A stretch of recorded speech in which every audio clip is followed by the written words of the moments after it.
Ladies and gentlemen, welcome in to episode number 30. I didn't have fire. I can't do fireworks inside, but I was going to light off some fireworks and just make it go boom. Episode number 30. Welcome to Top Recording Games. My name is Kurt. That is RK. And we are here with This Week in Wrestling. We have made it to episode 30 RK.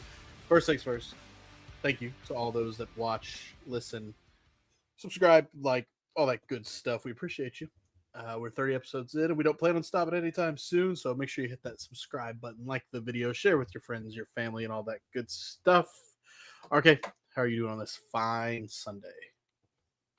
It is Sunday. First snowfall happened yesterday up here in Canada.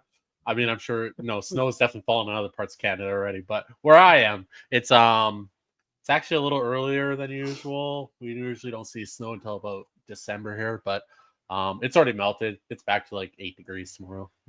That's warm here. That's cold there, but yeah, you'll figure it out. In the forecast, we have snow this coming week here. So that happened. But hey, you know what? We are officially 1 month, 14 days, 6 weeks, 2 days, 44 days, 1,056 hours away from the official year of John Cena. It's coming fast. Pause. It's coming really quick. Pause. But we're getting closer to that date. Yeah, if you haven't checked out our episode with Kyle Wells where we talked about John Cena and his upcoming run, go check that out on the channel. It was a good, fun episode with TK Dub. And literally, go Colts, by the way. Colts got to win. Yeah, fuck the Colts. Anthony Richardson. We're not here to talk about football. I'm sorry, Zane. We're not here to talk about hockey or soccer or none of that stuff. But I do have to say, Kurt opened my eyes to something that if I ever do end up getting the wife pregnant and we have a child, I will not tell anybody in my family first. I'll tell everybody else on the internet first before I tell anybody in my family. That seems to be the way to go. According to Kurt's cousins. So yeah, that's apparently the way you do things these days with telling people about that. But no, that won't happen because I'm old and I don't want to be 50 plus raising a kid. So no kids here, not happening. Anyways, nonetheless, I don't know that we went off on a weird tangent. I got some things to say before we get going into things. Okay. One, Jake Paul, Mike Tyson. I went back. We watched that fight together. And first thing right off the hop, I sure hope Netflix figures their shit out because I WWE, Netflix, I can't be in the middle of a Roman Reigns making a phone call and it goes to 99% buffering and then it's done. Yeah. We can't have that happening. So first off, that Netflix, figure your shit out. Thank you. Two, there's moments in that fight where Tyson could have put Jake Paul away. And if you go back and slow it right down, and vice versa, Jake Paul could put Mike Tyson away too. And it just goes to prove that all this shit is rigged and it's just purely sports entertainment, which we love.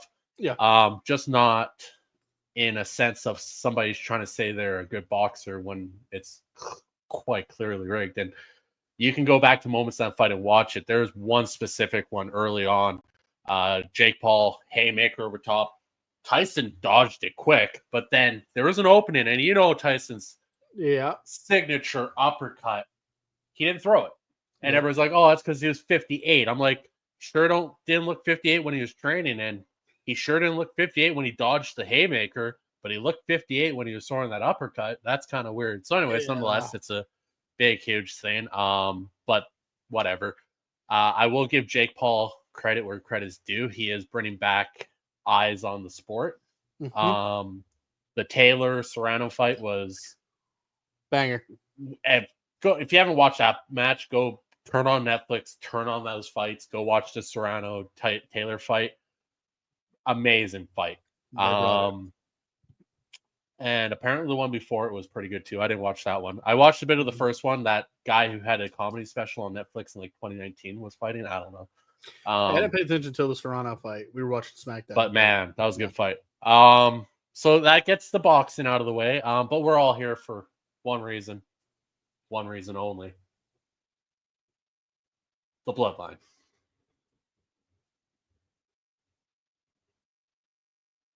Acknowledged. It is one of the greatest stories in the history of the WWE, without a doubt, and it just keeps getting better. If you didn't watch SmackDown, we'll get into it when we get there, but oh, it's so good. I've been seeing things which like it's long-term storytelling. If you look back, remember Solo grabbed Paul Heyman's phone and smashed it, Okay. No, but you keep the same number. that's not how phones work. I said the same thing. I'm like, yeah, but you keep the numbers still. Anyway, before we get into it, anything else to add, RK? If you're a UFC fan, John Jones retained his heavyweight title, by the way, defeating Stipe Miocic. If you care about UFC, with a You know what? Jesus, Hey, whew. everybody, get our subs up so we can start making some money off this. Yeah, And we will run daily podcasts. We'll run a UFC podcast. We'll run a Premier League podcast. We'll run an NHL podcast. We'll run a Zane podcast because apparently, we have to now. Apparently, he'd watch us for that. He won't watch us or his buddies. He won't watch us talk about no wrestling, support. but No support. no, none. But anyways, we do love Zane though. Zane, you're awesome. Yeah, man. No, seriously, we do love talking about this shit, and we'd love to talk about other shit, but we have lives. So Yeah, the Top Rope Renegades can become more. The Top Rope Renegades universe can be a thing where there's more than just pro wrestling being talked about. You know how it goes in the world of social media. There's many we avenues. could have an episode talking about Deadpool and Wolverine. I talk about that for hours. Yeah, great movie. Great movie. I was watching it a little bit off and on yesterday while I was cleaning, and it's good shit. Come on, seriously, the Deadpool fight scene between the Deadpools and Deadpool and Wolverine is by far the greatest fight scene of any movie ever. I just want to know why Thor was crying. Dude, why was Thor crying? That me? Is that Thor? Is Thor crying? It's good shit. But yeah, with that being said, that means it's time to roll forward to everybody's favorite saying. I was gonna say the L.A. night. It's time for the news. Night. Yeah. C.S. I'll have her calling me daddy and you screaming uncle. Yeah, I can't wait to get to SmackDown to talk about that quote. That was such a good shit. It's time for the Top Rope Renegades news, rumors, and innuendo. We are on episode 30. This is from the weeks of November 11th to the 17th. Here we go. All Empty Wrestling, AEW. It has been rumored that AEW have canceled their December 7th show at Nationwide Arena in Columbus, Ohio, due to poor ticket sales. Fightful Select has gone on to say that AEW changed venues for the show because an interesting opportunity had came up. Nationwide Arena jumped the gun by announcing the cancellation sooner than originally planned. Okay, I don't know what the truth on this story is right now. I tried digging a little bit more into it, but I don't know what this interesting opportunity that came up is. And I don't see how. I love how AEW is blaming Nationwide Arena for they were told that they weren't holding Collision at Nationwide, and Nationwide announced that Collision wasn't being held.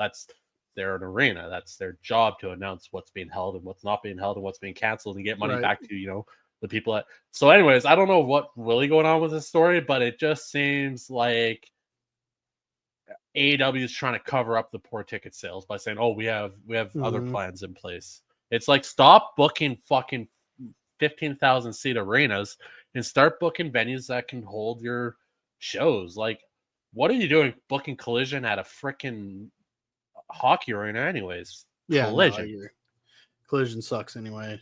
Dynamite sucks. Rampage sucks. AEW just sucks right now. Speaking of more AEW, we are AEW heavy news this week in the headlines. I can't. They write the stories themselves, man. I sent this to you. AEW's Twitter account posted a graphic of Mercedes Moné saying "Happy Birthday." And last we checked here at the Top Rope Renegades, her birthday is January 26th. Now, Mercedes Martinez, on the other hand, her birthday is on the 17th of November. Whoever's running AEW social, you are a fucking idiot and you suck. Well, it's probably Tony because he does everything himself. Yeah, that's true. That's true. No, they got to have a social media director, and whoever did drop the ball, and if you're Tony, you let them go. You fucked up. Simple as that. Fightful Select indicates that AEW is not concerned about beating WWE's numbers now that it has a new TV deal. They say that WWE is more interested in the competition right now, while AEW is focused on keeping Warner Brothers Discovery happy. Okay. Well, Fightful, Sean Ross Sapp is clearly in Tony Khan's back pocket and his front pocket and other places. Because you honestly think the WWE gives two shits about it? They don't. They don't. Why would they? They're not even. They're not concerned about it. They're not No, interested you want to about know it. how they're not It's always concerned? been AEW that's been concerned about WWE. They dropped WWE's name on their own show. They have Jericho going out there and saying they're going to beat Raw in the ratings. They have all this shit all Yeah. the time. WWE has never once on television mentioned the name AEW, but it's been more than once mentioned on WWE by MJF, by Mhm. Jericho, by others. It's been done. It like seriously, Sean, like this is the shit you're writing about. You're trying to create something out of nothing. There is no way WWE is even remotely concerned about AEW, and I guarantee you AEW will forever be concerned about WWE's numbers because Tony Khan is a fucking fanboy. Yep. And just to show you how not concerned WWE is, I'm going to go ahead and go to the ratings real quick and then let RK just do his thing. SmackDown, as you know, we don't get that until Monday. So this is from Friday, November 8th. SmackDown did a 1.5 million with a 0.47 in the rating. Rampage did 237,000. Collision on Saturday did 332,000. Monday Night Raw from this past Monday did 1.5 mil again with a 0.49. NXT did 631,000 with a 0.16. AEW Dynamite did 666,000. They beat them. Oh my God, they beat NXT. Rejoice. Okay, but look at this in the overall look of everything. NXT you can consistently says draws about 630. That's their Yeah. sitting number, more or less, right? Sometimes they'll have big shows like their 900,000 plus show and all that, but consistently over throughout the year, I think their running average is around 630, 640, somewhere in there. Actually, might have that right here. AW's number is so up and down and up and down and 710 and 680 and 530 and 610 and 640 and they're just all over the board. They have no consistent fan Yeah. base. They don't have a So consistent fan base. I actually found this interesting. I'm going to read this real quick. This is the average by year, by quarter. And we have 2024 right now, quarter one. Here we go. You'll like this, RK. Quarter one in 2024 for AEW Dynamite, they were doing 810,000. Quarter Yeah, two, and they were on fire in quarter one. Quarter two of this year. I'll go over to NXT. NXT in quarter one did an average of 643,000. Quarter two for Dynamite, 712,000. That's almost 100,000 viewers dropped off. NXT, 657,000. Got a little better. Quarter three, AEW Dynamite's average 696,000. NXT 624,000. And quarter four, right now as we sit, AEW Dynamite's average viewers 628,000. NXT's 722,000. So, the quarter four is going to be a little skewed on NXT's part because they ran the two big shows. But the big thing here, and it's a concerning trend, and how AEW people that defend AEW and people that are in AEW don't see this as a problem, but your numbers have consistently dropped quarter by quarter. Take a look at this real quick. Here is the quarter numbers one. Have consistent. Look at this. They went. Yeah. Look at this. It's down. Yeah. It's dropping. Minuses. NXT. It's been dropping consistently for almost 2 full years. Look, Rampage started at minus 38%. Look at that. Boom, boom, boom. Red. Reds. NXT's biggest drop was 11 right here. Quarter three, pluses, blah, blah, blah. And Raw and NXT is going to be, or Raw and SmackDown, they're going to be, where they are. And actually, SmackDown is dropping off because they don't have the Fox viewership anymore. But it just shows, and people that keep saying AEW is not dying off, AEW is going to be fine, but their viewers are.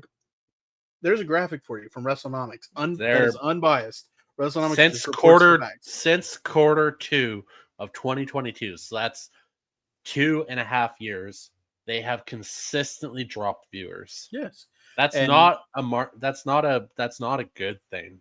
nope. And it's just the facts. WrestleNomics just here's your facts. Here's what's going Now, on. wrestling has forever been known as an up and down business. It always Yes. will be, always has been. But as you can see from the Raw and the SmackDown numbers, they go up, they go down, they go up, they go down, they go down, they go up, they go up, they Mhm. go down. There's ebbs and flows, and that's just on where the stories are, what else is going on in TV land, all that kind of stuff. But to consistently drop quarter to quarter for over 2 years straight, you got to look at it and be like, how do we fix that? What do we do? And I don't know if they can. I thought maybe this John Moxley stuff was going to start working, but apparently from what I'm hearing, and I'm not watching, so I don't know personally, but from what I'm hearing is that it's starting to fall a little flat already. And they've only been The doing death. that John Moxley takeover stuff in about for like the last month and a half, 2 months. They're called the Death Riders. That's what the group's called. Yeah, the Death Riders. that We haven't makes watched. sense. But And you know, I want to say I'm proud of us. We've my stuck my to it. my understanding is John Moxley takes over TBS, which was the big thing on this past Wednesday, was Yep. all the hype and everything. Just he didn't, from what I heard. Yeah, when I hear take over TBS, that means he's running everything. He didn't. Yeah, like kind of like what the NWO did in WCW. They had an hour of the show where it was all NWO.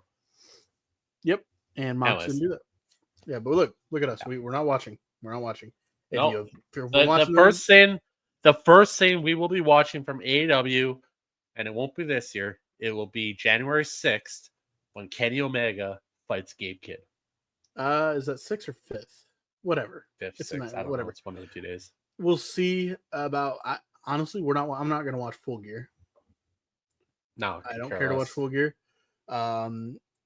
Unless Kenny comes We back could though. We could though because we wouldn't be lost story wise. It would all make sense because they don't. It's true. It's true. But no, I'm good. I'm good. I'm all right. I'm not it. Yeah. There's that. All right. Well, I already got mine. My ratings out the way just to help prove a point that AEW is dying with viewership. Your turn. Oh, but they beat NXT this week. They did. They beat the development of brand. Good for them. And before you go, I just want to say WWE. I understand why you do double tapings, but God, they suck. They do suck, and it's not WWE's fault they suck. It's because people suck. Yeah, it's gonna get leaked every time. It's every just time. it's how it goes. But it is nice to see WWE thinking more about their talent now than they have in the past. Yeah, totally. Because I it's the get holiday that. season. They're getting their Thanksgiving. They're getting their Christmas. They're getting they're getting their holidays, and that's good to see for the talent. But it does suck for us because everyone loves to just leak shit. Like we know pretty much what's happening on Monday Night Raw coming up. For now. But I still say Paul Heyman's coming back with CM Punk, and Seth Rollins is not the fifth member. Yeah, that'd be fun. That'd be fun. We'll see. All right, take it away. Hit me with the news. The news, episode 30, week of November 11th to 17th, as Kurt previously said, but I like to say it too because it is my segment. Per Fightful Select, WWE's women roster wasn't informed of the new United States Championship announcement until the day it happened.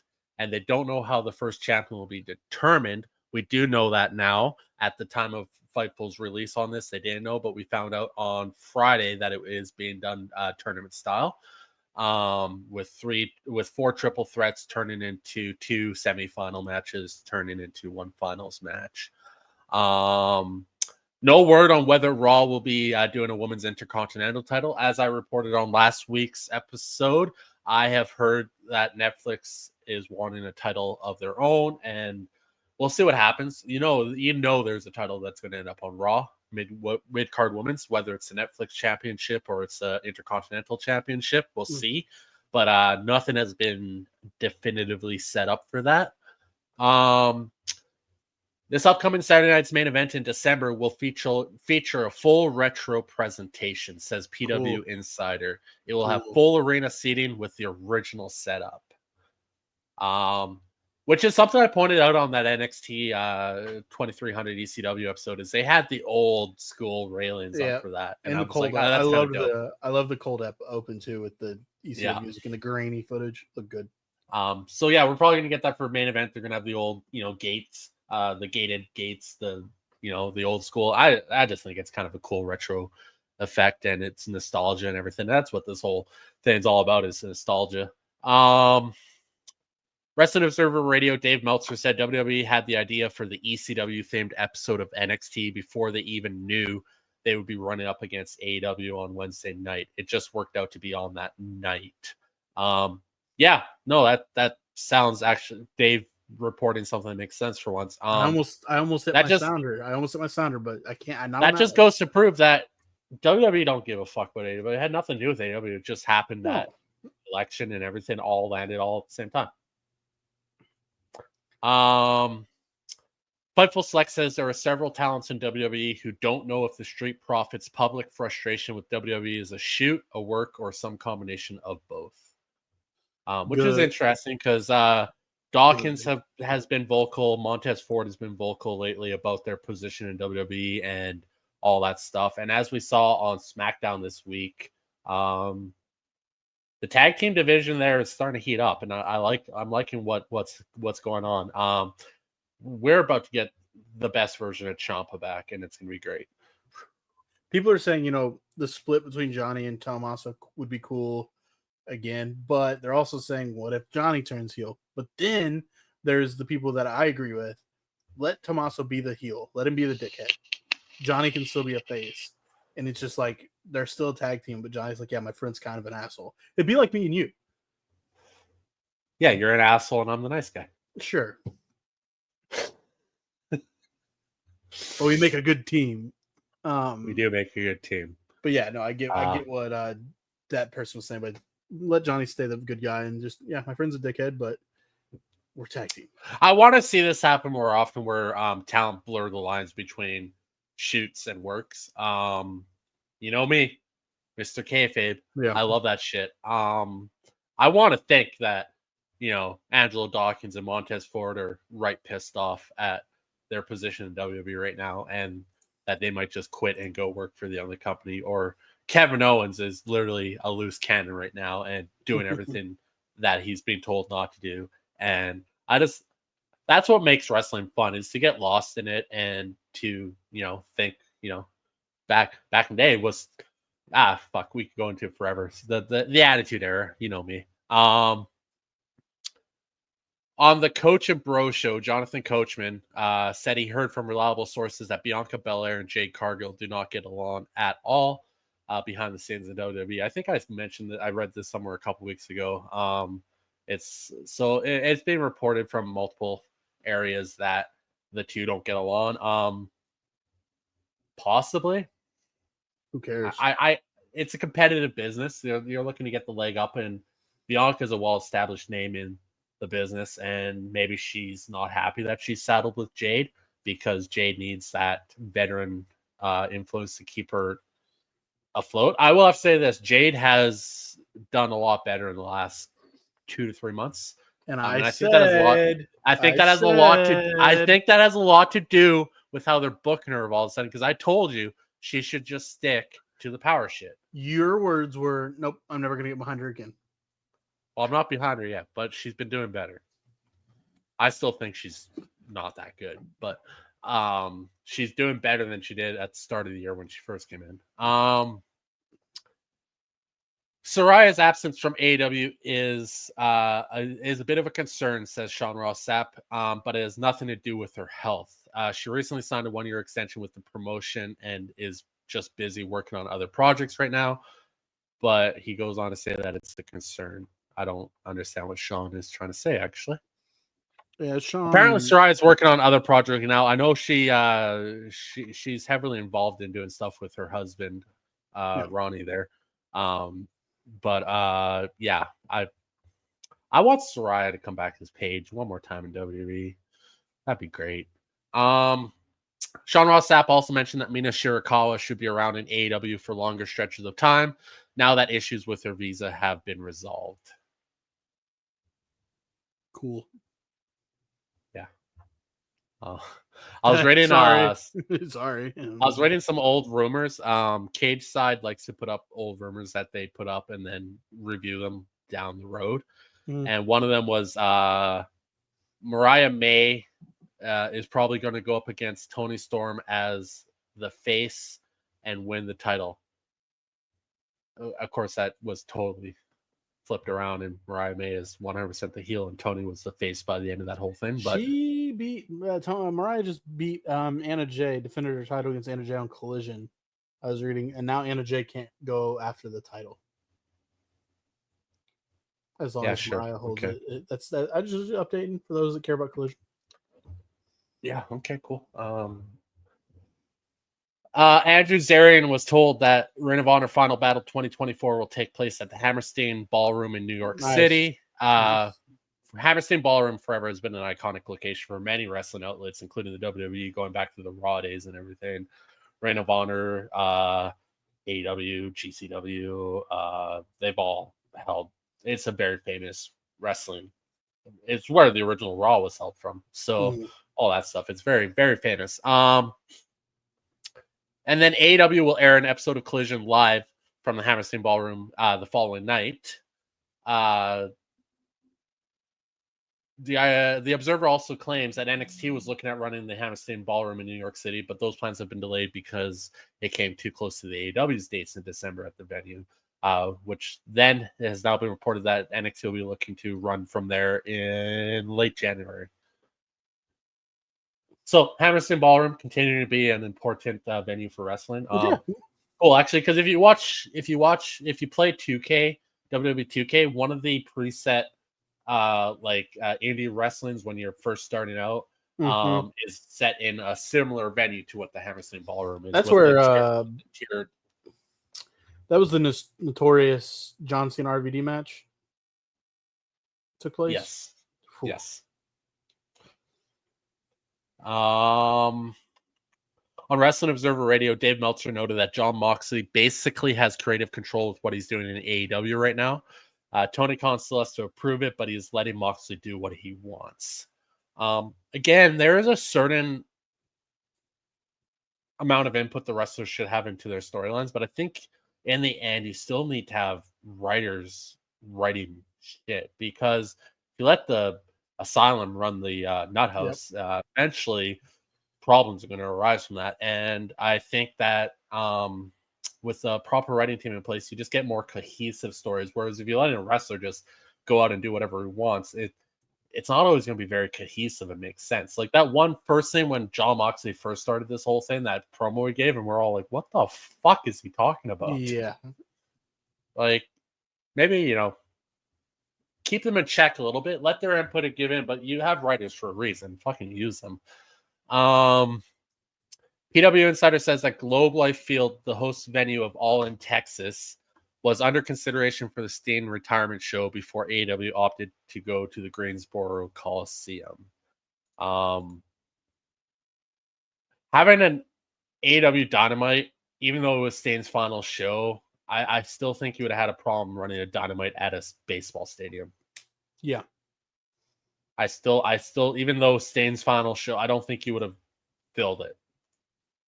I just they're not gonna fill it.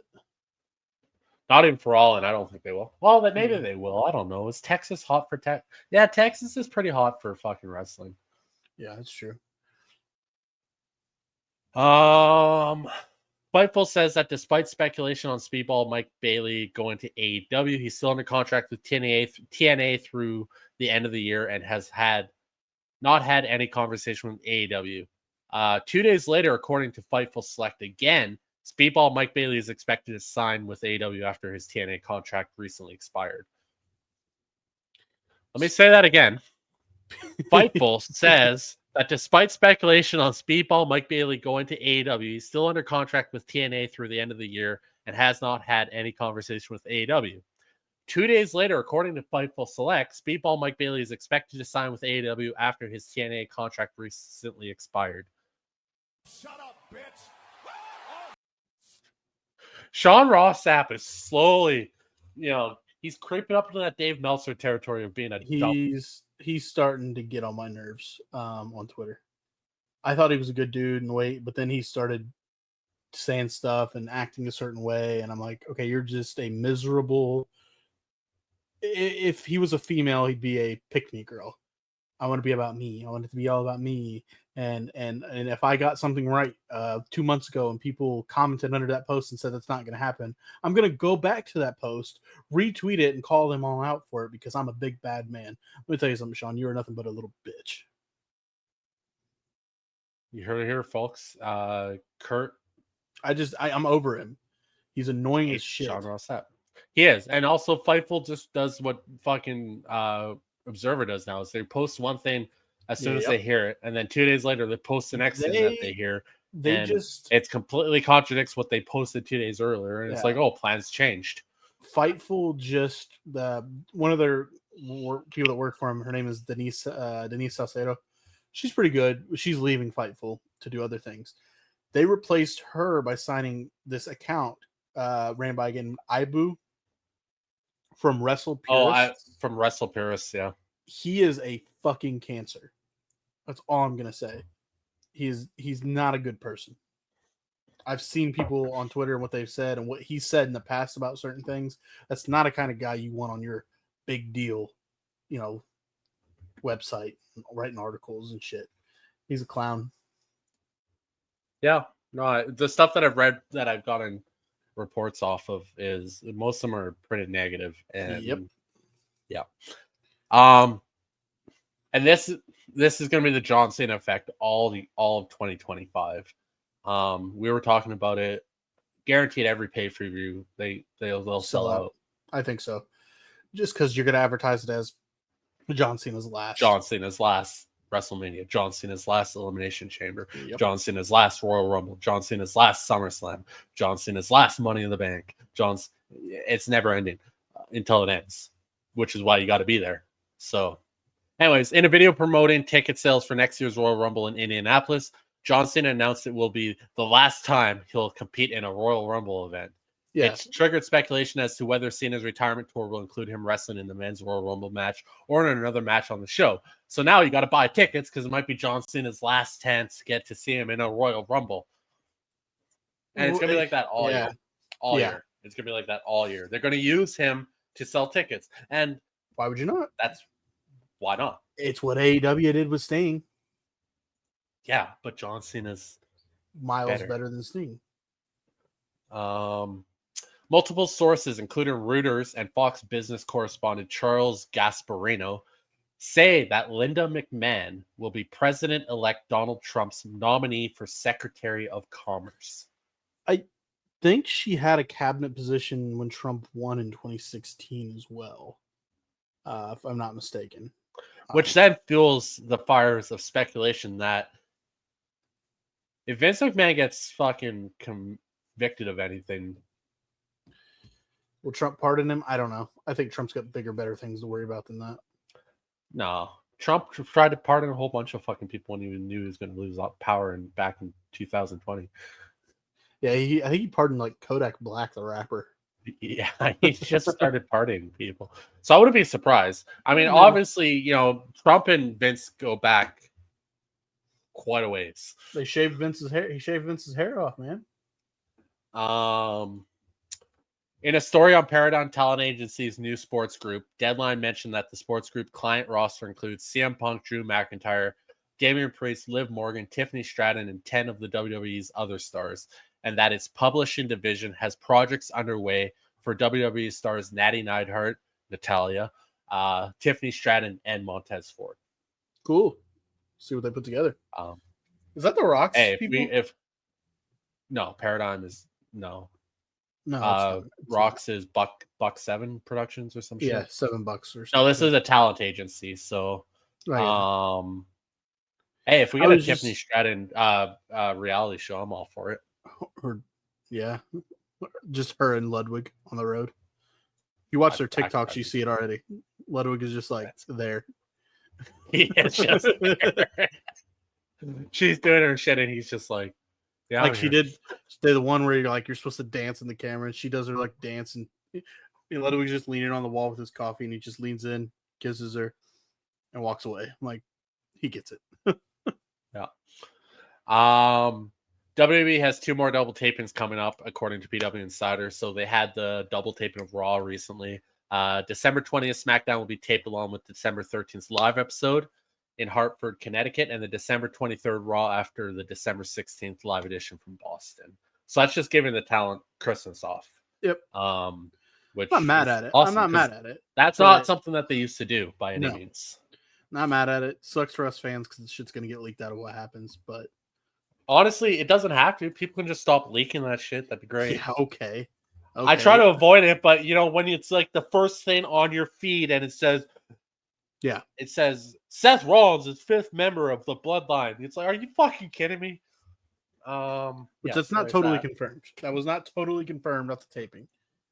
But I still think there's a swerve coming in. CM Punk's the 5th member. You gotta get CM Punk. Wow. Whoa, CM dude. Punk. Hey, you could see what could happen there. Seaman. You gotta get CM Punk involved in Survivor Series somehow. It's the 1-year anniversary of his return. Good point. Good point. What's Drew up to? Yeah, that's done. That's done. Willow Nightingale suffered a concussion in the CMLL's Women's International Grand Prix last month, which Fightful Select says led AEW to delay tentative creative plans, probably losing to Mercedes for Nightingale. It's currently not clear when Willow will be able to return. Concussions are tricky. They are. Fightful's report also addressed the Sky Blues injury status, and the outlook isn't immediately optimistic. Sources tell the site Blue has a while before she's set to return after ankle surgery over the summer. Mm-hmm. I think Sky Blue would get you back to watch an episode of Dynamite. Yeah, they wouldn't put her on Dynamite though. She'd be on Collision or Rampage. WrestleVotes Radio claims that WWE is discussing the idea of Wade Barrett returning to the ring for a match against Drew McIntyre. This would be a short-term comeback for Barrett rather than a full-time return to Wade. Wade said that though. I think it was Wade's comment. He said he would come back and do some stuff with Drew, but he's not coming back full-time. Yeah. It seems like there might be working on that. Makes sense because him and Drew were kind of like going at it in the middle of this Punk feud. So yeah. WrestleVotes also says WWE is thrilled with the merchandise numbers for CM Punk's dog Larry. Larry's merch sales are outdrawing several current WWE stars and legends. New item for Larry should be expected in WWE shop when Punk returns to television. That's a legendary dog. I read something today. Cody Rhodes posted about Larry and about Pharaoh, and Larry's coming there. He's getting up there, but Pharaoh will forever be the one that sold the most. But something like that. He's kind of talking trash at the same time. He's talking trash to Larry in lieu of Pharaoh. My favorite thing with it has nothing to do with Larry. It's Pharaoh though. Pharaoh's retired from going on the road with Cody, and they have another dog. I forget the dog's name, but Cody was like, "Yeah, I don't know if that dog can feel the shoes. He's a bit of a jobber." So we'll see. We'll see. What this, I forget what the other dog's name is. But... It was funny. When I read out, I thought it was pretty funny.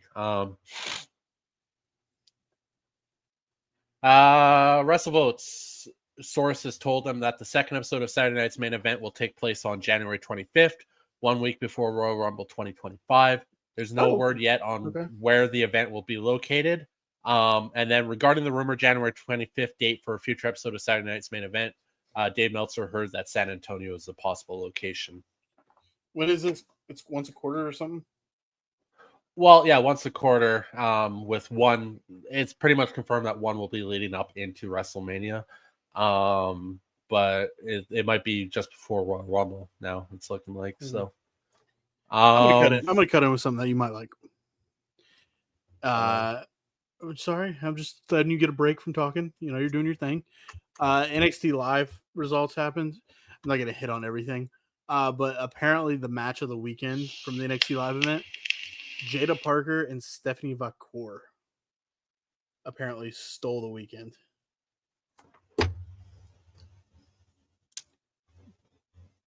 What? Yeah, I could not watch both those wrestle and decide on who I would want to win. Trick Williams and Wesley was the main event for the NXT Championship. But yeah, that was one of the matches that everybody's saying that those two put on a banger. Jada Parker's legit, man. I I hated her like 6 months ago. I think she is fantastic. How Sean Yeah. Ross Sapp, you're a bitch. Like, why? You're just trying to be a shit stir. This is we know politics. Dave Meltzer too. I was gonna, because you brought up an NXT, I was gonna bring Yeah. up Dave Meltzer being Well, a this shit. is So you do this is Sean Ross Sapp, I'll do Dave. Sean is we don't do like doing politics on here, but he is he's a liberal pussy, to put it bluntly. So John Jones wins, and then he just has to include, does controversial Donald Trump dance at UFC 309? Click. Say what? Bait.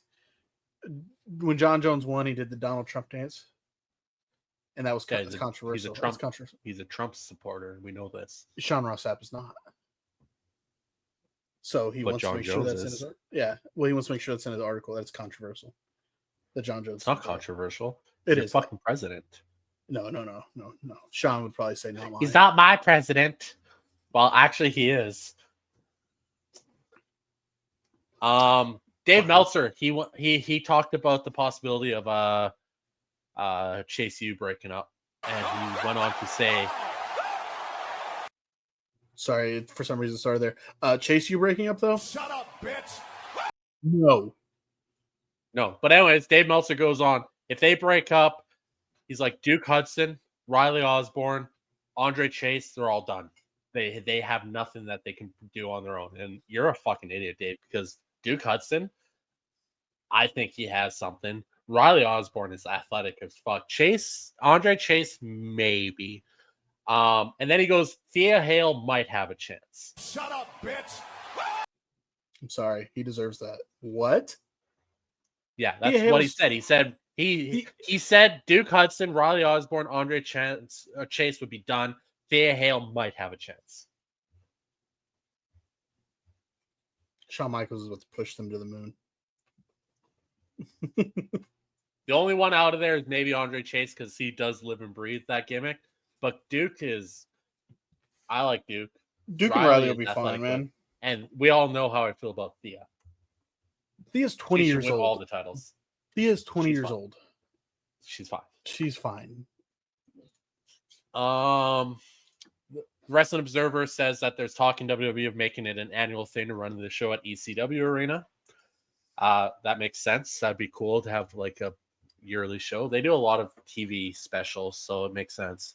Wrestling Observer notes that Conan has been hospitalized for the last 26 days after getting diverticulitis and then having other health issues stemming from it. He's hoping to return home this weekend. The situation was very grave at one point, but he was able to make a turnaround that actually surprised doctors who feared the worst.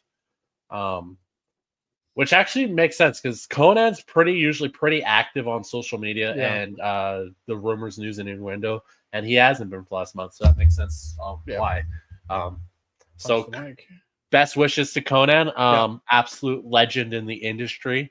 One time, Bruce Pritchard told Conan that he had to send in tape for them to look at to see if they want to sign him, because he wasn't using his Conan name. He was using some other name, and Bruce Pritchard had no fucking clue who it was.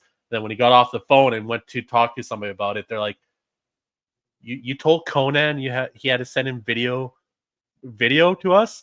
It's like, no, this guy had to. That's Conan. He's like, oh, fuck. Conan, man. That's, hopefully it gets better soon. Best wishes. Well wishes. Well wishes from Top Rope Renegades to Conan. Per WrestleVotes Radio, the Motor City Machine Guns have quickly become well-liked backstage in WWE, as if they've been there for years. Yeah, they've been doing this for years. Of course you're going to want to listen and talk to the Motor City Machine Guns. Former TNA president and current Maple Leaf Pro Wrestling founder Scott D'Amore was at the WWE Performance Center last week per Fightful Select. D'Amore got a tour and he had some informal conversations, but it doesn't sound like anything concrete came out of those talks yet. But the fact that they're even talking is interesting. I'm intrigued by that. It's interesting, and I'm sure AEW is not going to like that, because they just sent Takeshita to do the Maple Leaf Pro Wrestling, but Scott D'Amore can do whatever the fuck he wants. So, of course, yeah, that's just how it goes. Deal with it. If you're an up and coming company like Maple Leaf Pro Wrestling is, and you have a chance to align yourself with one of the the big companies in the business. And Are you going to go for WWE or AEW? And you have someone like Scott D'Amore leading the ship, so you're in a good position that way because he has the connections to help you guys. So yeah, that's sick. Good for him. I got one. Julia was hanging out with Nick Gage and them. GCW. Julia went Cool. to GCW Nick Gage's Invitational 9. She was backstage hanging out with Rina Yamasaki at GCW. I'm sure almost anybody that does listen to us. I'm sorry, I'm catching a cold. Anybody that doesn't listen to us has a pretty good understanding of the wrestling industry because I'm sure you're not here for our sultry voices and our expert opinions on other things. And my charming good looks.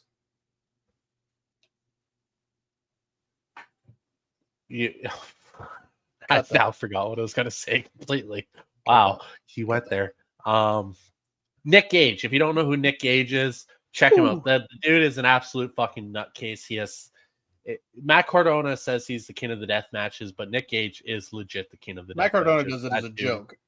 Nick Gage is legit. Nick Gage lives it. Go watch the Dark Side of the Ring episode on Nick Gage. It's that dude is brutal. Anyways, for what it's worth, which isn't much because it comes from Meltzer, he said he expects more Thursday Collision tapings going forward because it's convenient for the AEW wrestlers. More specifically, it's far easier to stay for a second day of taping rather than either stay on the road 2 days and come back Friday night or Saturday, or go home on Thursday and come back Friday night or Saturday morning. Cool. Because the grind is it's so hard. My job is to be a professional wrestler, and I just can't handle travel. Tony Khan pays us so much more money than we're worth, and I mean, we got to travel. You have one of the greatest jobs in the world. You're a professional wrestler. How you don't get excited to travel and go do the job blows my mind. I'm a fucking producer of TV and radio, and I'm looking at opportunities to go travel and hit the road just to produce that shit, making not even near the amount of money that some of you people are making.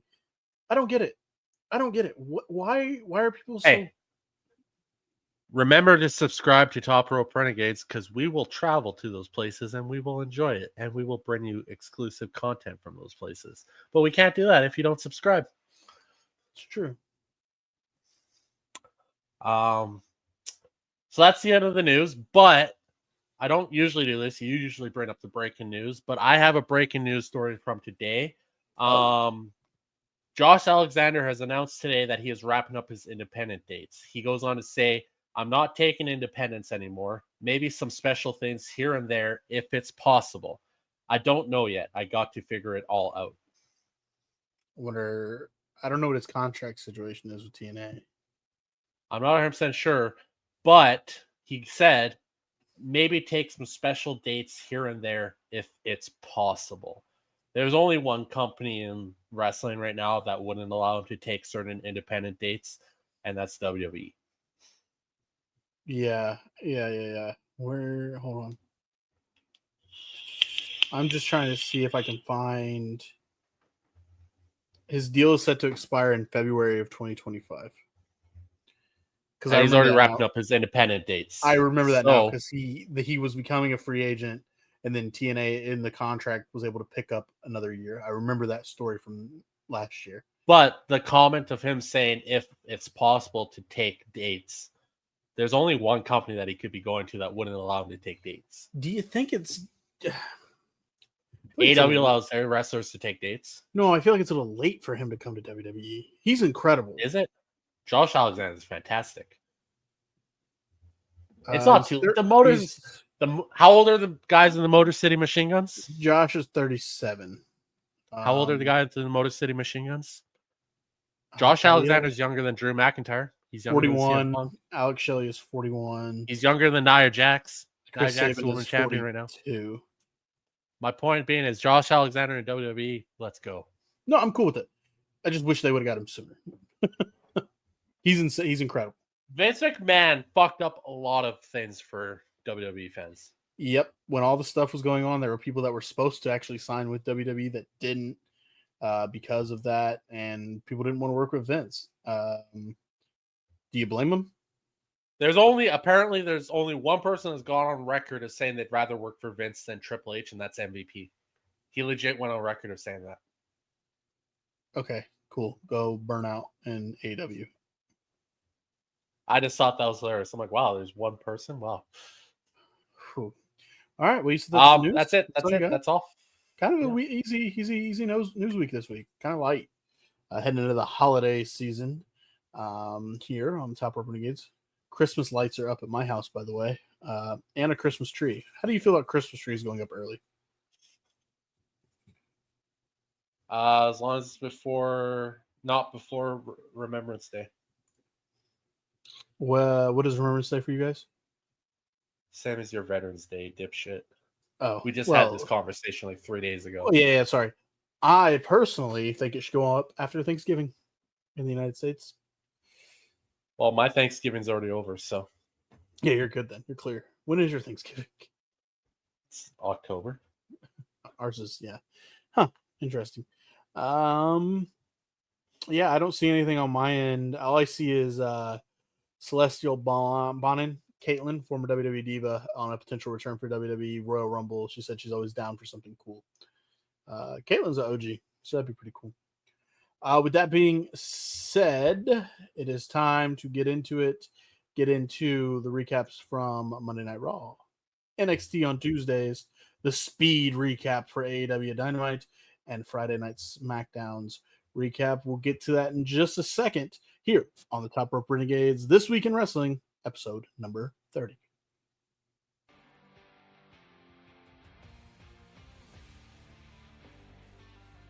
Welcome back in, ladies and gentlemen, to the Top Rope Renegades. We are on episode number 30. And I don't know why it didn't fade out, but whatever, we keep it rolling. Looking at this layout here in front of us, RK, did you see the new images leaked for Raw on Netflix? What the new logo is going to look like? What'd you think of it? Oh, I'm sorry. There's a little bit of an earthquake going on over here. Everything okay in Canada? Canada? I mean, that's questionable, but what was the question? What do you think of the new logo, most likely for Raw, that came out? I haven't seen it. You didn't see it? I think it was during. People were saying it was during the Tyson and Paul fight that they leaked it. Didn't see it. Well, then I guess that means I got to do this, don't I? I mean, you could already had the logo ready to go, but now you're gonna search for it. Yeah, well, I thought you would go. Yeah, not a fan. Are you saying that I shouldn't be a fan? Or you would have went, yeah, I kind of like it. Well, now you're trying to put. You're subliminally putting things in my head. There you to go. let me know if I like it or not. Yeah, no, I don't like it. That is what the rumored new logo is. Kurt says I don't like it, so I don't like it. Oh God, he's a child, ladies and gentlemen. He's a child. What was the question? Okay, no, seriously, I'll give you my honest opinion. I didn't even look at it. What the fuck? God damn it, now I'm gonna pull it back up. I mean, if you had it ready to go in the first place, this wouldn't have been a problem. Yeah, one would think, but apparently Twitter doesn't want to work, so I guess I can't use that. Anyway, let's try this one more time. This is the rumored new logo for Monday Night Raw on Netflix. Oh, yeah, no, Kurt says I don't like that, so I don't like it. Honest opinion, what do you think?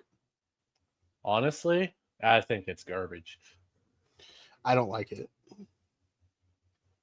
People were making fun of it, saying it's "baw" because the R looks like a B. Apparently. Okay, no, don't be fucking stupid. That clearly says Raw. I just don't like how it flows. It looks. Yeah, you know who said that? Sean Ross Sapp. He's a bitch.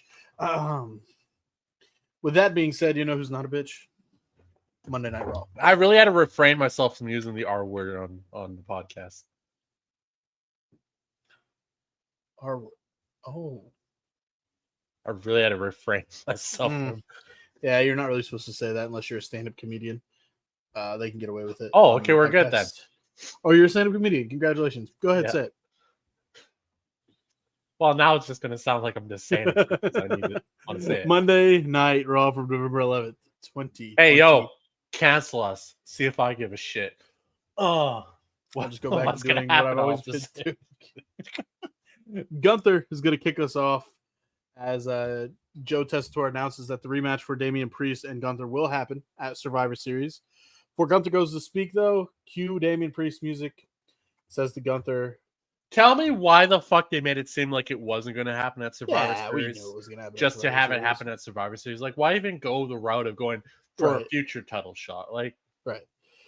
So before Gunther even gets to speak, Damian Priest comes out and says, "Whatever you're gonna say, go ahead and say it to my face."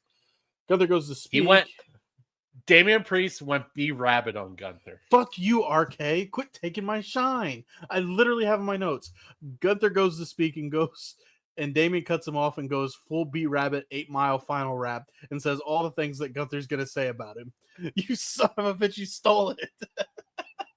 He did though. What are you gonna do? You can call me street trash. You're gonna call me this. Full B-Rabbit from 8 Mile. Damian says Gunther has lost his swag and is full of doubt. And he goes Gunther into swinging. Ladies and gentlemen, I just want to say that was not rehearsed. I literally just stole his thunder. That's good shit. That's really good. He goes Gunther to swinging on him and says he won't, because if Gunther did swing, he would drop him on his ass on the spot. Here comes Ludwig to hype up Gunther, and Gunther cuts him off. And then Ludwig cracked by Damian Priest, and Gunther just leaves. We're seeing a disgruntled, a damaged, maybe, Gunther from his loss against Cody. Not the same Gunther, or is this just Gunther being smart? I don't know. What'd you think of the opening here to Monday Night Raw? That was probably one of Damian Priest's better promos of his career by far. I am white trash. My friend did shoot himself in the with his gun. It's a good promo. This Gunther thing is interesting. I mean, it's not like they're going to flip Gunther. Put your hands in the air and follow me. I'm wondering if Gunther's going to get rid of Ludwig and Gunther are going to split. Yeah. I get that vibe too, because it's not the first time that Gunther's cut him off and told him off. Didn't he do it after Gunther lost to Cody? Yeah, when they were having the interview, and Gunther's like, "No, stop." Yeah. Backstage, we get Kathy Kelly with Io Sky and Kairi Sane and ask Io if she's ready. And before she can answer, Dakota Kai is back, ready to join the Kabuki Warriors. Well, we had to take a 10-minute pause from the show while Kurt composed himself over that scene. Not chill. I'm just a Dakota fan, and I'm happy she's back. I hope she stays healthy, because I think she's pretty good.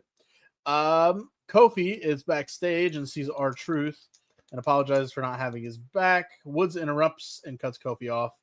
Pete Dunne then cuts off Truth and wants a fight. Kofi defends Truth while Woods tries to shut it down, saying he speaks for Kofi. This is building more tension. New Day. Have they announced when the anniversary show is yet? Or is it just coming in November? I don't think they've announced it yet. It's got to be coming soon. But it's coming.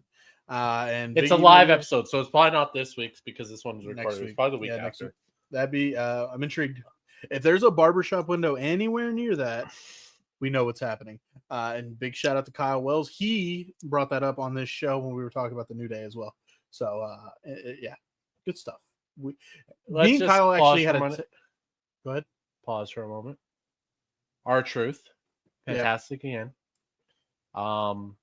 Pete Dunne shared image on Twitter recently.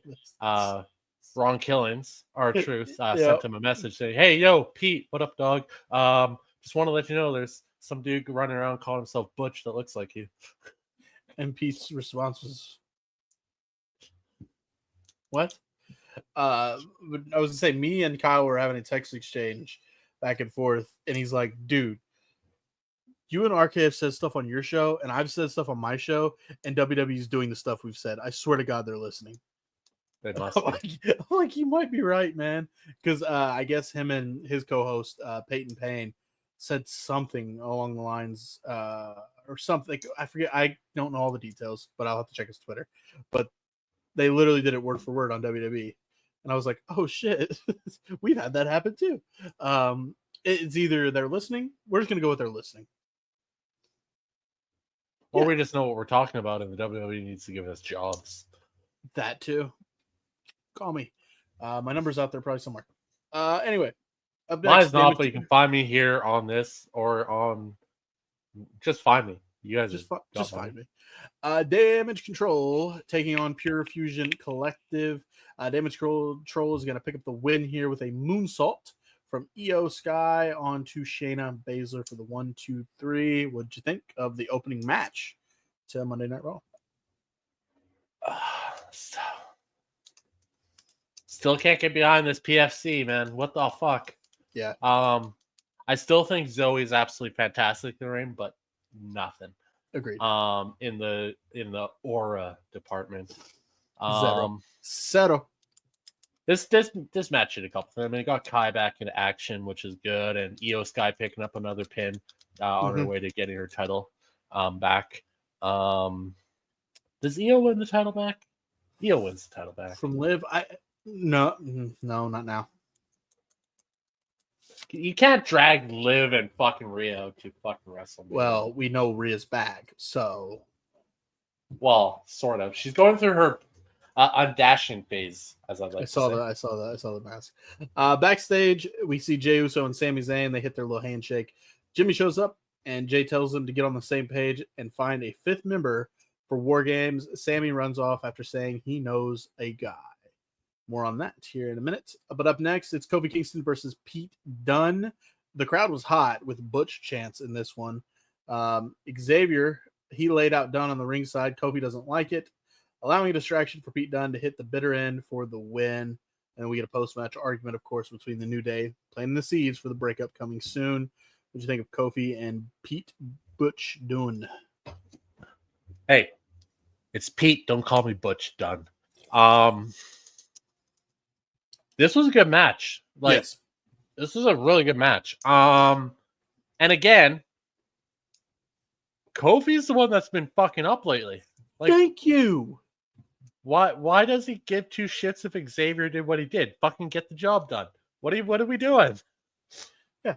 It's not like it hasn't happened before, Kof. Come on. Keep going. Go with the flow. Up next, we see the Judgment Day Clubhouse, where Finn calls out Dom for losing the number 1 contenders match. And Dom says, well, he got closer to a world title than Finn has in a very long time.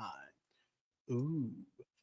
Finn tells Dom... They're in the process of making Dom a babyface again somehow. Shut up. How? They're doing it. You'll see. And Phil... So? Finn Balor is going to go off. He's going to leave the Judgment Day. Yeah, I think that's happening. I don't know about... It's very hard for Dom to become a babyface. Maybe we're just going to boo him so long we're going to be like, you know what? Go Dom. Keep doing you. But Finn tells Dom and Carlito to take on the War Raiders next week for him to soften them up because they will be defending the tag titles, him and JD, against the War Raiders at some point. We don't know when that match is happening yet, do we? Bronson Reed is shown, and we see Jay in the background talking with Ray, and Ray wants no part of being the fifth member. I'll stop before we get to more, but what do you think of all that? Them asking Ray, hey, you want to take on Solo? Okay, they got Solo, they got Jacob, they got Tama, and they got the human botch machine, Loa. Rey Mysterio would get destroyed by Jacob and Solo. Yeah, agreed. So yeah, Ray was like, yeah, I'm good. He knew. We get a Bianca and Jade promo talking about their tag title run. Jamal Hill, former UFC champion, I think light heavyweight champion, shown at ringside. Bronson Reed comes to the ring, and Bronson says Seth is a hell of a competitor, but he himself is no competitor, but a monster. He will take out anyone who stands in his way. He calls Seth out to the ring, and of course, Seth obliges. Comes out, they brawl. Seth jumps off the announce table at one point to the timekeeper area, knocking Bronson out, but Bronson gets right back up, fights off security, as does Seth. Bronson hits a wild suicide dive, and they are finally separated. I think we go to commercial after this, so but what did you think of this brawl? It's not done yet between Seth and Bronson. Every week, I'm starting to like Bronson Reed more and more. He's really fleshed out his character. And can you give credit to WWE for that? They've done a really good job with him. They have, because I absolutely thought he was garbage at the start of this whole thing. But they have worked and you gotta give credit to WWE. You gotta give credit to Bronson for making it work. Yeah, true. There's been so many in the history of wrestling. There's been so many times guys have been given a great thing and then just can't do it. One of those guys that pops in mind instantly is Test. He just couldn't. Oh, one of mine is Roman. Kind of. That was more WWE feeding him down our throats, though, than Roman. Yeah, but I'm talking about like Test, he was given prime position to he was inserted right into the main event, like top billing wrestling, and he just couldn't make it work. So, anyways, nonetheless, Bronson Reed coming along. I think I like what I'm seeing here. It also has a lot to do with his partner in this program, Seth Rollins. Seth Rollins can literally you're gonna like this next part from my notes, RK.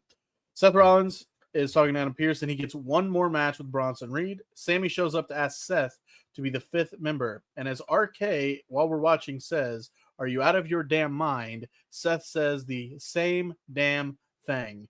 "I'm not joking you." RK goes, "Sammy, are you out of your damn mind?" And Seth goes, "Are you out of your damn mind?" I was like, okay, all right. But he is shocked that Sammy is standing with Roman and says thank you, but he declines. But yeah, you were right. Are you out of your mind, Sammy? Why would Seth do that? We'll see what happens later on.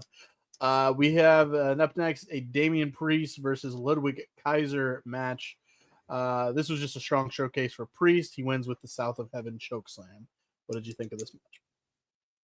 Yeah, it was just giving Priest a win on his way to facing Gunther. Usually what happens is he'll run through, the minions of the guy you're going to face. Kaiser still, though, man. Kid's got a future. Yeah, agreed. Kathy Kelly is backstage with Braun Breaker. And he's shit talking Sheamus, and as he's shit talking Sheamus, guess what? Normally, when you're shit talking a guy, they show up. Says Braun reminds himself of him and asks Braun for a title shot, and Braun says yes. Can't wait to kick your old ass, fella. Before we go to commercial and the next segment, Jimmy Uso appears. He wants to have a talk with Braun Breaker. Now this, I was like, okay, it doesn't make sense for the whole Samoan thing, but Braun Breaker in a War Games match?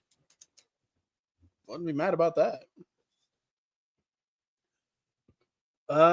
Here we go. Gets a little juicy here. The Miz shows up and Karrion Kross says, "You have gave me nothing." Miz wants a leave of absence, that this whole Wyatt situation is bigger than him. It is bigger than us, bigger than everything.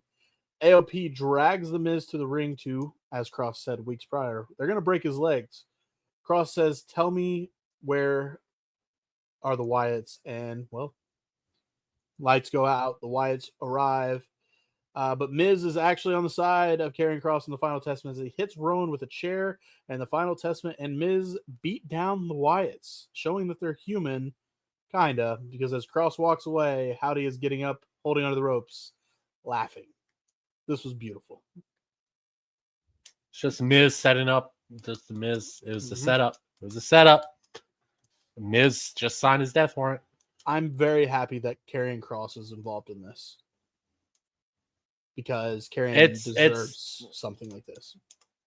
Well, I've been saying that forever. I know.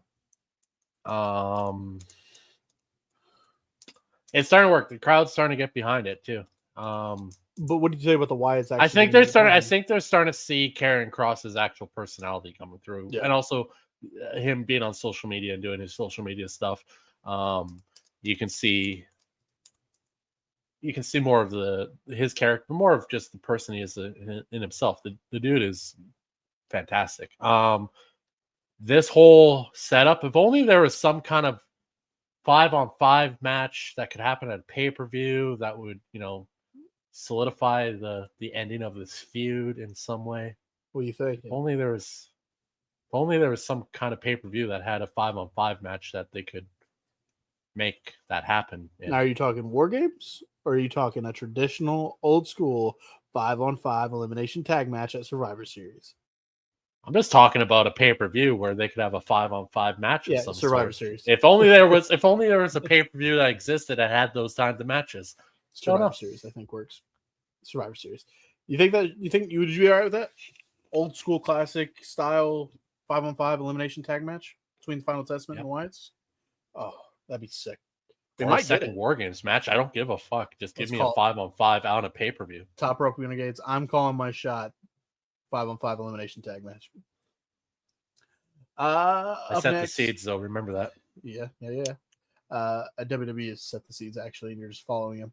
Kathy Kelly Nope. sees They didn't say anything. I said it. Kathy Kelly sees Seth Rollins and has one question about how Seth plans to keep the monster down. But we see Solo and Jacob, and they ask Seth to join up on his team. Seth says the next time I see Roman, I'm stomping his head in. Solo is very happy about this, by the way.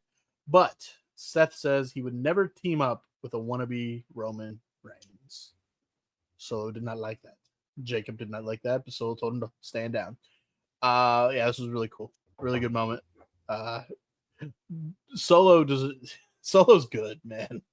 His reaction when he said he's gonna stomp his head in. So I was like, that's what I'm saying. Come on. Yeah, but then he turned it around real quick and said, I'm not teaming with a wannabe Roman Reigns. Solo's really I had no faith in Solo to carry this story when it started after WrestleMania. But fuck, man, Solo is killing it. No, Solo's on top of the world right now in this role, doing his job perfectly. Main event match time. Liv and Raquel Rodriguez taking on Jade and Bianca Belair for the WWE Women's Tag Team titles. Tiffany and Nia come out at one point to distract Bianca and Jade, but that does not work as Naomi comes and helps out Bianca and Jade, allowing Jade to retain the titles for her team with a KOD on Liv. Morgan, what did you think of the main event match? Well, Jade doesn't do a KOD. Huh? That's not in her move. I read it wrong. I'm sorry. Repertoire. Bianca and Jade retain with a KOD on Liv. Bianca's the one that hit the KOD on Liv. Sorry. All right, cool. My fault. My fault. Last time I checked, Jade's not good enough to pull off a KOD. She did have a new move though. We talked about that confused me, but you were like, "Oh, that's her new like move." She like caught Liv and like I thought she messed up and like twisted too much, but then turned it into a move, and I was like, "Oh, it's clean." It's all right. Fucking hate her. Not a fan. What did you think of the match? Fuck. There's a lot going on. Yeah. It's weird giving Morgan the loss over Raquel though. That was interesting. Yeah, Liv. I thought that was weird to give Liv taking the pin on that was weird, but I mean, obviously, you're not going to give them the tag titles, so I just figured Raquel would take the pin on that somehow. Post match, all hell breaks loose as Io shows up. She takes out Nia, who laid out the tag champs. It was just pure chaos between all the women. I think hinting at women's war games, and we know the spoilers for Monday Night Raw coming up. We won't talk about it here, but I think we are getting women's war games. Obviously, a Survivor Series with teams, and if you tune into Monday Night Raw, you're gonna have a better idea who those teams are. Hint, hint. Rhea Ripley, or what'd you say? Dashing Ripley. Undashing. Rhea Undashing Ripley Rhodes, whatever. So there is Monday Night Raw. What did you think of this episode of Raw? It was a good episode. Overall, I mean, they covered a lot. They set up a lot of stuff for Survivor Series. Set up their title pictures nicely. They're making the Gunther Priest match feel bigger than it should be in a way. Right. I mean, I have a hard time believing that Damon Priest is going to beat Gunther, but they're making it feel like a big time match, which is like good. There's a chance. Reoccurring theme, by the way, of Monday Night Raw, and we're about to get into NXT. Women opened up the first match on Raw and finished the night on Raw. NXT, we'll see once we get through it, that women open up NXT and close NXT. They're making a pretty good effort of including the women a lot on WWE television. I don't know if this is a statement to AEW, because let's be honest, Mercedes Moné came out saying that it's the best women's division in pro wrestling, and WWE is like, hold our beer, watch our ladies work, and work they do, they cook. Anyway, NXT Tuesday, November 12th, 2024. We kick things off with a tag team match. Julia and Stephanie Bakor taking on Metaphor's Lash Legend and Jakara Jackson. My notes here, I have a sloppy match, but they finish strong. Double V trigger gives the win to Julia and Stephanie Bakor. What did you think of the opening? Yeah, it was sloppy. I'm the one who said that like 3/4 way through. I was like, yeah, it was a sloppy ass match, but it looked good. Really, honestly, Julia and Stephanie could, especially Stephanie, could never do anything wrong in my eyes. They aren't. They're being booked as big stars, but they're not being booked as big dominant stars. They're not like running over the other talent, which I like. Yeah, no, it's. And I think it's after not the like match, good. It's not like they're losing their titles to a wannabe Sasha Banks or anything right off the hop in their first appearance in the company. So that's always good. Yeah, that makes sense. After the match, it was brought up about Iron Survivor. We have a face-off with Julia and Stephanie saying "See you" at the Iron Survivor match because they're so confident in themselves. They're like, "Yeah, we're going through. We'll see you." Well, which, let's be honest, they should. Speaking of Iron Survivor, we get a rundown of what that is. I don't have it in front of me, but if you don't know, it's a fantastic match. I can't wait to watch it. The first qualifier match takes place here. Iron Survivor match is 2 opponents starting the match. The next 3 opponents coming at 5-minute intervals. So then at 15 minutes, the actual it goes to 25 minutes. But at any point, a pin gets you a point. If you get pinned, you're in the penalty box for 90 seconds. Yep. And then the winner is the competitor with the most points at the end. So starting off the match can give you an advantage. But I watched one of these where Dijak, Wesley, I want to say Wesley was in it. And I think the winner won like 3 pins in the last fucking like 45 seconds. Was that the one with Trick? I think it was Trick. Yeah, it might have been Trick was the one that I just remember Dijak being it, but it like pulled off like three pins in the last 45 seconds to win the whole thing. Yep. So they're a fun match. They're chaotic. Yeah. It is the brainchild of Shawn Michaels. He created this.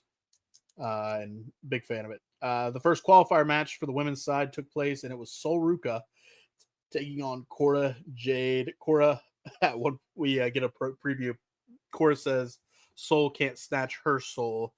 Sol wins with the Soul Snatcher. What'd you think of the match? No, as soon as she said that was happening. Yeah, we both knew. Cora needs more work. Yeah, she's got to get her feet back under her. She's great, but she's really showing the signs of ACL injury that she's still, whatever. She's recovered, but but I mean, Sol came back from it and looked just fine. Sol's way more athletic than Cora. I'll get that. That's Cora's a different style, I think. I don't know. I'm not saying anything of Cora Jade that I think is amazing yet. Right. She hasn't impressed me since she's came back, and I'm a big Cora fan, but she hasn't done anything that's made me the fan I was before the injury. Ava is backstage holding a meeting with the tag teams to tell someone to step up and get a shot for the titles against Axiom and Nathan Frazier. This is just pure chaos, all arguments between all the tag teams. I don't know if RK has in front of him the tag teams. I didn't list them on my notes, but all the tag teams were there, and a bunch of arguments broke out, and you will see this reoccurring theme throughout the night. If you have anything else to add to that, RK? Yeah, it was Hank and Tank, Gallus, OTM were there. Briggs was there too, but he left. I know he was there because he's got, I'm spacing his name, but whatever. We'll get to that here in a minute. Up next is another Iron Survivor qualifier. Wesley taking on Cedric Alexander. In my notes, I got Cedric almost died, which there was a spot where he was there a front flip over the top ropes and he missed it. I don't know what happened, or he jumped over the top ropes, his foot got caught, or he just fell awkwardly. Oh yeah, no, he went to do a plancha, and for some reason, as he was going over, he grabbed the top rope, Yeah. And when he grabbed it, it spun him around, and he almost killed himself. Yeah. And I have I'm just sorry, a casual... I stopped paying attention because I was reading my notes, and I'm like, you missed the Carmen Petrovic, Dion Lennon, Brinley Reese stuff. Did I? Oh, I'm surprised I didn't Yeah. put that down. Yeah, I did. Go ahead. Anyways, before the Ava held the meeting with the tag team division, Carmen Petrovic was hitting on Dion Lennon when Brinley Reese came in. She wants to know what's going on, but then Ashanti comes in and can't believe this is going on. Carmen, why would Carmen do that to him? And Dion Lennox was like, since when have we been friends? And they're talking about a mixed tag team match possibly and all this shit. And So I will say the NXT live event that took place, that mixed tag match did happen over in the NXT live event. So maybe they're prepping for that. Wesley Cedric Alexander, though, I wrote just a casual Tuesday night banger. Just casual Tuesday night 5-star match in the middle of NXT. Wesley picks up the win with his running Meteora, the 1, 2, 3. Yeah, I mean, you said it, but anything else to add to this match? No, it was probably the best match of the week, hands down. Yeah, that's fair. So here up next is Tony D eating dinner. We were having issues on our stream with audio at this point. For some reason, we were having issues when promos were going on with audio. I don't know what the issue was. If that was NXT or just how we stream things. But I got enough of it here. He's interrupted by Shawn Spears, who wants a shot at the North American title, but not for him, but for Brooks Jensen. And he wants his needs satisfied. And then I also wrote, who the fuck is Nico? Because Nico was the driver for Shawn Spears and Brooks Jensen. So Tony D and Brooks Jensen, what do you think of that? This Jensen storyline, it was interesting to begin with, but I'm not really seeing the payoff here. So I'm not really that invested in it. But they haven't given it enough. They haven't given it enough time. I don't feel like it's just been literally Shawn Spears sitting in the background most of the time with Brooks. A couple matches here and there, but yeah. Kalani Jordan gets interviewed and says she will come right at Fallon to get the title back. Jasmine Nix and JC Jane interrupts us, saying they will do whatever it takes to make sure Fallon wins.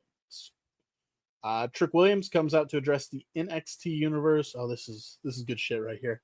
And to talk about Ridge Holland and calls him out, but he gets Andre Chase instead.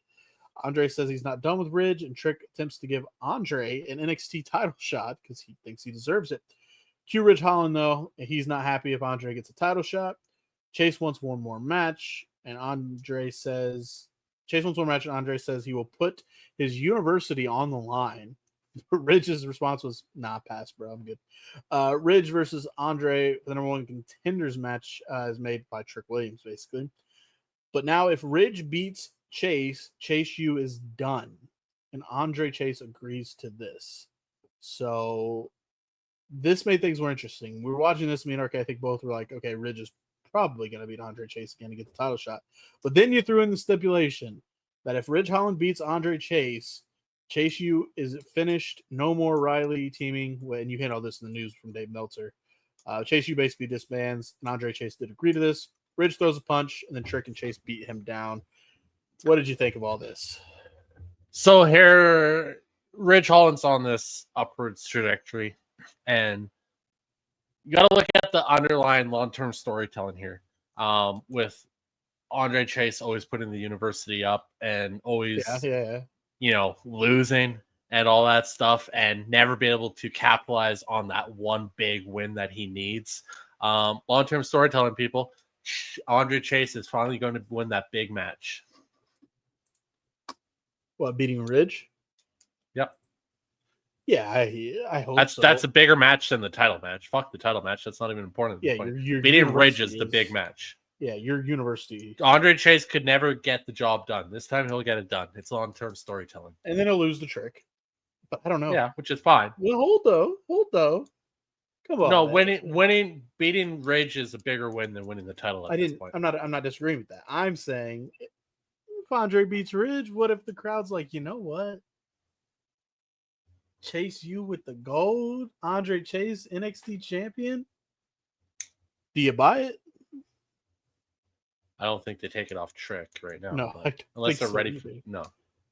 Well, I asked this I question buy I buy him as the champion though, 100%. I buy Chase as the champion. before we get down towards the end of this here, into the show.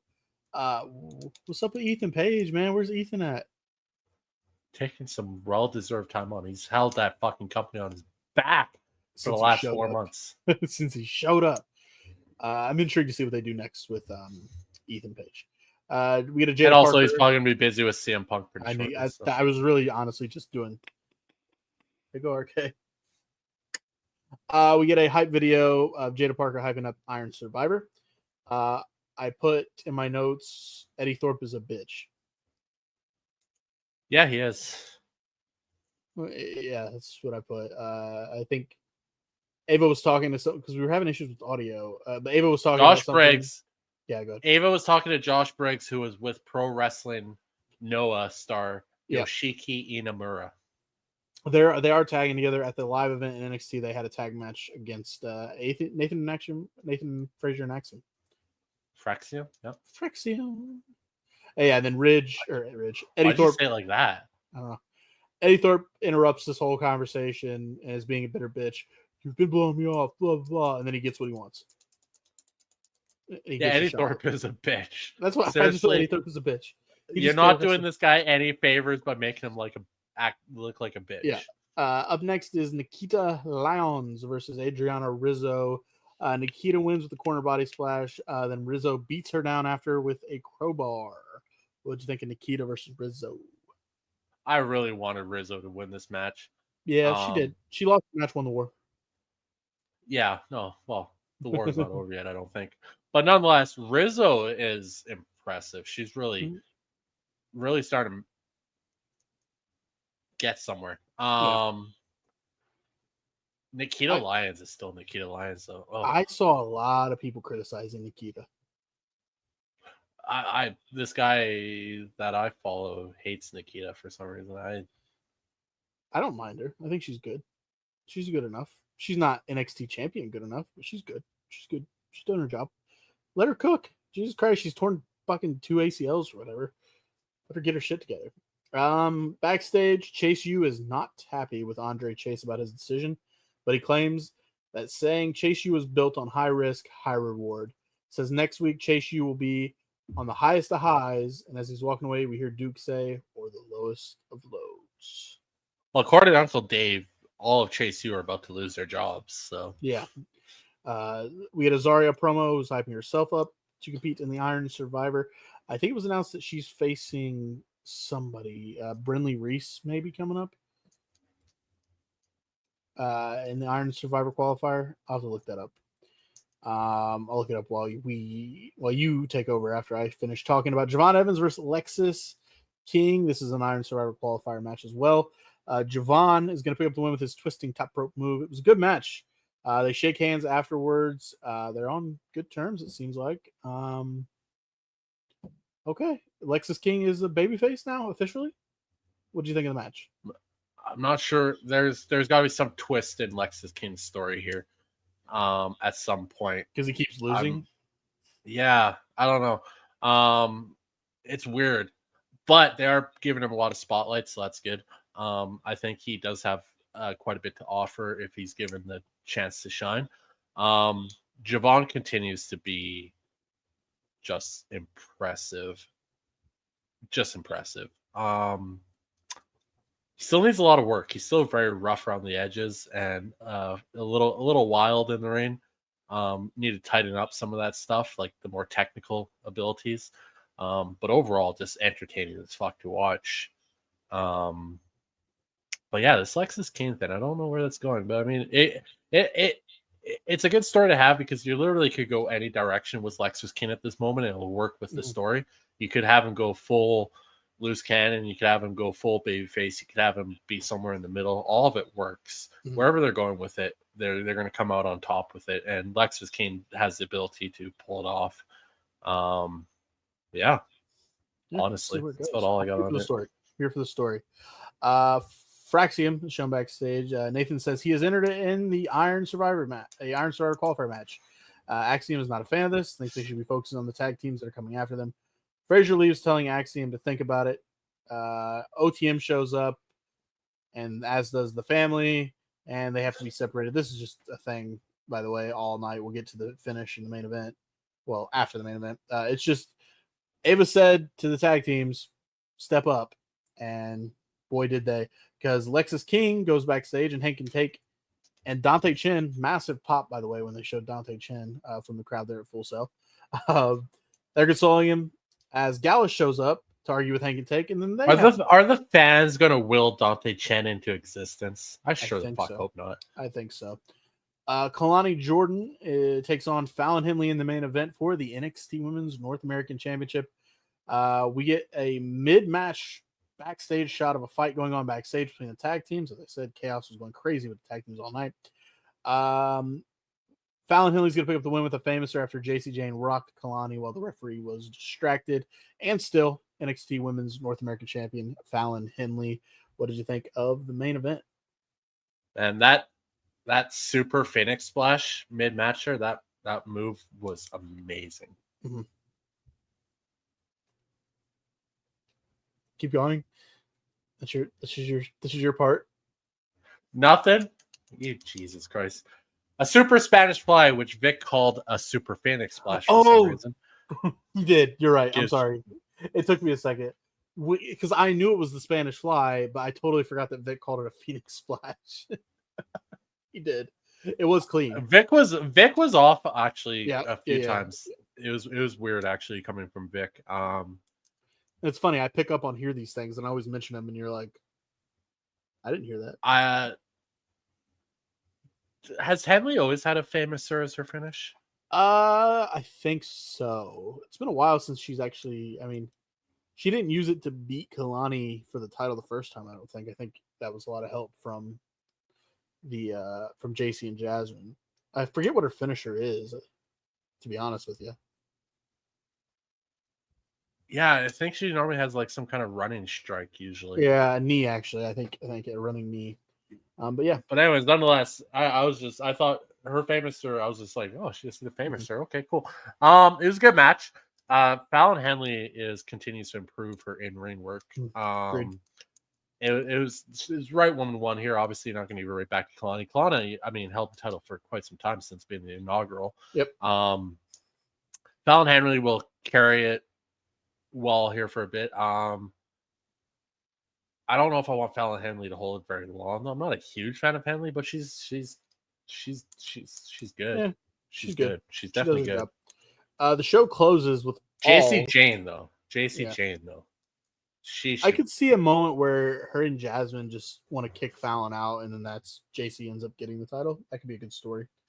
The show closes with all of the tag teams just brawling ringside. All hell is broken loose. The tag division is heating up in NXT. What do you think of the closing there with all the tag teams? They're trying to make the tag team division pop a bit more, and they did a good job with it. Ooh, sorry. I'm just distracted by something right here, but continue on. Well, I was gonna read before we get to the speed review of AEW. Okay, here's what's announced for this Wednesday for NXT, if you care. Eddie Thorpe and Nathan Frazier will go 1-on-1 in an Iron Survivor Challenge qualifying match. No reaction? Or you focused on that? So I told you I'm distracted by something. Go ahead. What's announced for NXT on Tuesday. Nathan Frazier and Eddie Thorpe 1-on-1 for an Iron Survivor qualifier match. As well as Ren Sinclair taking on Zarya in an Iron Survivor qualifying match. Poor Ren. Seriously? Jada Parker. She had to face Stephanie when she came in. This one is interesting, RK. Jada Parker versus Stephanie Vacour for an Iron Survivor qualifier. Wow, they're going to do Jada dirty like that? Yeah. Wow. Yeah. Right. And then, of course, Andre Chase and Rich Holland this Tuesday, with the winner earning a shot at the NXT Championship. But if Andre Chase loses, Chase U will disband for good. That's what's announced for NXT this coming Tuesday. Well, okay, if you want to go grab a drink or whatever, do your thing. It is time for the AEW Dynamite Speed recap. Actually, I think you should hang out because just in case I want to hear you giggle. Maybe you'll laugh at some of this stuff. Hangman Adam Page and Christian Cage teamed up to defeat Jay White and Juice Robinson. Hook choked out Nick Wayne during the match. Mercedes Moné and Chris Statlander brawled. Stat sent Mercedes and Camille through a wall. Will Ospreay was supposed to do an interview with Tony Schiavone, dismissed him, called out Kyle Fletcher. That happened. Roderick Strong defeated Lance Archer in a Falls Count Anywhere match. Strong cut a promo saying he will end MJF at Full Gear and then was attacked by Takeshita. Then the next match was Takeshita and Adam Cole, and Takeshita defeated Adam Cole. Takeshita used MJF's Dynamite Diamond Ring to hit Adam Cole for the victory. So this means Adam Cole will not face MJF at Full Gear RK. It will be Roderick Strong versus MJF, not Adam Cole. Yep. I'm sure that doesn't make sense. I just remember the stipulation was whoever got the first of 3 wins faced him at Full Gear, and Roddy did, not Adam Cole. Because that made sense. Because Roddy. Well, they had shifted it to they would both win their 3 matches, and it'd be a triple threat. Yeah, well, that didn't happen. Takeshita defeated Cole. The Hurt Syndicate was interviewed, which wound up Bobby Lashley being interviewed by MVP. Blah blah blah. JD Drake was attacked by Claudio and Wheeler as Mox seized control of TBS. I'm going to read this because this was the big promoted part. All Mox did was cut a promo about how Wheeler belongs to him now and promises to hurt Orange Cassidy at Full Gear. Cassidy came out with Rocky Romero, Mark Briscoe. Promises to out-wrestle Mox at the pay-per-view and take the power back for AEW. He also challenged Wheeler to a match for next week, calling him Mox's pawn. The Death Riders try to leave through the fans, and Darby Allin jumps on them before they exit. Fight would spill out into the parking lot, with Darby getting swung by Claudio into a garage door before the Death Riders made their exit. So he didn't really take over, by the way. He just came out and cut a promo, and it turned into a bit of a brawl. See, that's why announce it like he's gonna fucking fuck. Britt Baker. Wait, hold on. Renee Paquette interviewed Chris Jericho. Jericho will defend the Ring of Honor World Championship in 2 weeks against Tomohiro Ishii. Britt Baker versus Penelope Ford. Britt Baker picked up the win. Serena Deeb came out after the match to confront Baker. I don't know if you saw this clip of Britt. Serena came out like with her flag, and all it was Britt said it like 5 times in a row, staring at Serena, going, "No one cares. No one cares. Nobody cares. No one cares." And I was like, "Yeah, you're right. You're right, Britt. Nobody cares." Mina Shakira Kara returned. She's Mina excited Shakira Kara. Harley Cameron. Harley Cameron came into frame and challenged Mina to go tit for tit with her in a match on Saturday. Fucking hell. God. Swerve Strickland defeated Leo Rush. Prince Nana got beat up by Bobby Lashley. Jamie Hayter got an interview segment, and we got another Julia Hart vignette. Vignette featured Julia getting a call from Brody King saying it was time for her to come home.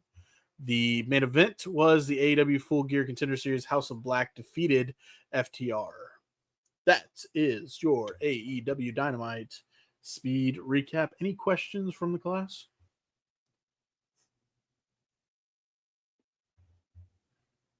No. All right, let's move forward to what matters, and that is a Friday Night SmackDown from, when was this? November, whatever it was, blah, blah, blah, blah, blah. 2 days ago, the 15th. Jesus fucking. My laptop just started doing stupid shit. Why are you pulling up widgets? There we go. So I just want to point out that my, I gotta pull up the Fightful. I stopped typing notes at one point, but I got a good amount of it in. Cody Rhodes kicks us off and demands Kevin Owens get to the ring, but instead it's Nick Aldis. RK, by the way, before this started, called out that Kevin is suspended. I guarantee he won't be there. Cody calls him out. There was nothing announced, by the way, that Kevin was suspended. RK was just taking an educated wish. Sorry. Educated wish. I was right. I called exactly what was going to happen. Like, Kevin's not going to come out. He's suspended. Nick Aldis is going to It come out was- and tell you that, Cody. The educated wish was the Wolverine Deadpool. Anyway, when Deadpool says if they can fix your Oh, no, world, I know what you're Okay. referencing, and Your don't try to tell face. me my shit was an educated wish. It was the fact. It was known. I just know better than everybody else. I know what's going to happen because all this I comes am a wrestling god. all Yeah, that's right. But Kurt's leaving. I've said way worse shit than that. Way dumber shit than that.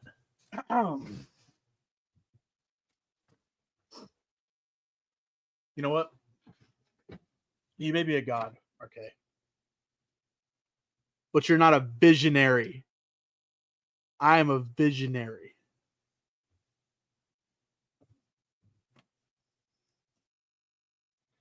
I don't have nails, so I'll hold it the whole time. I don't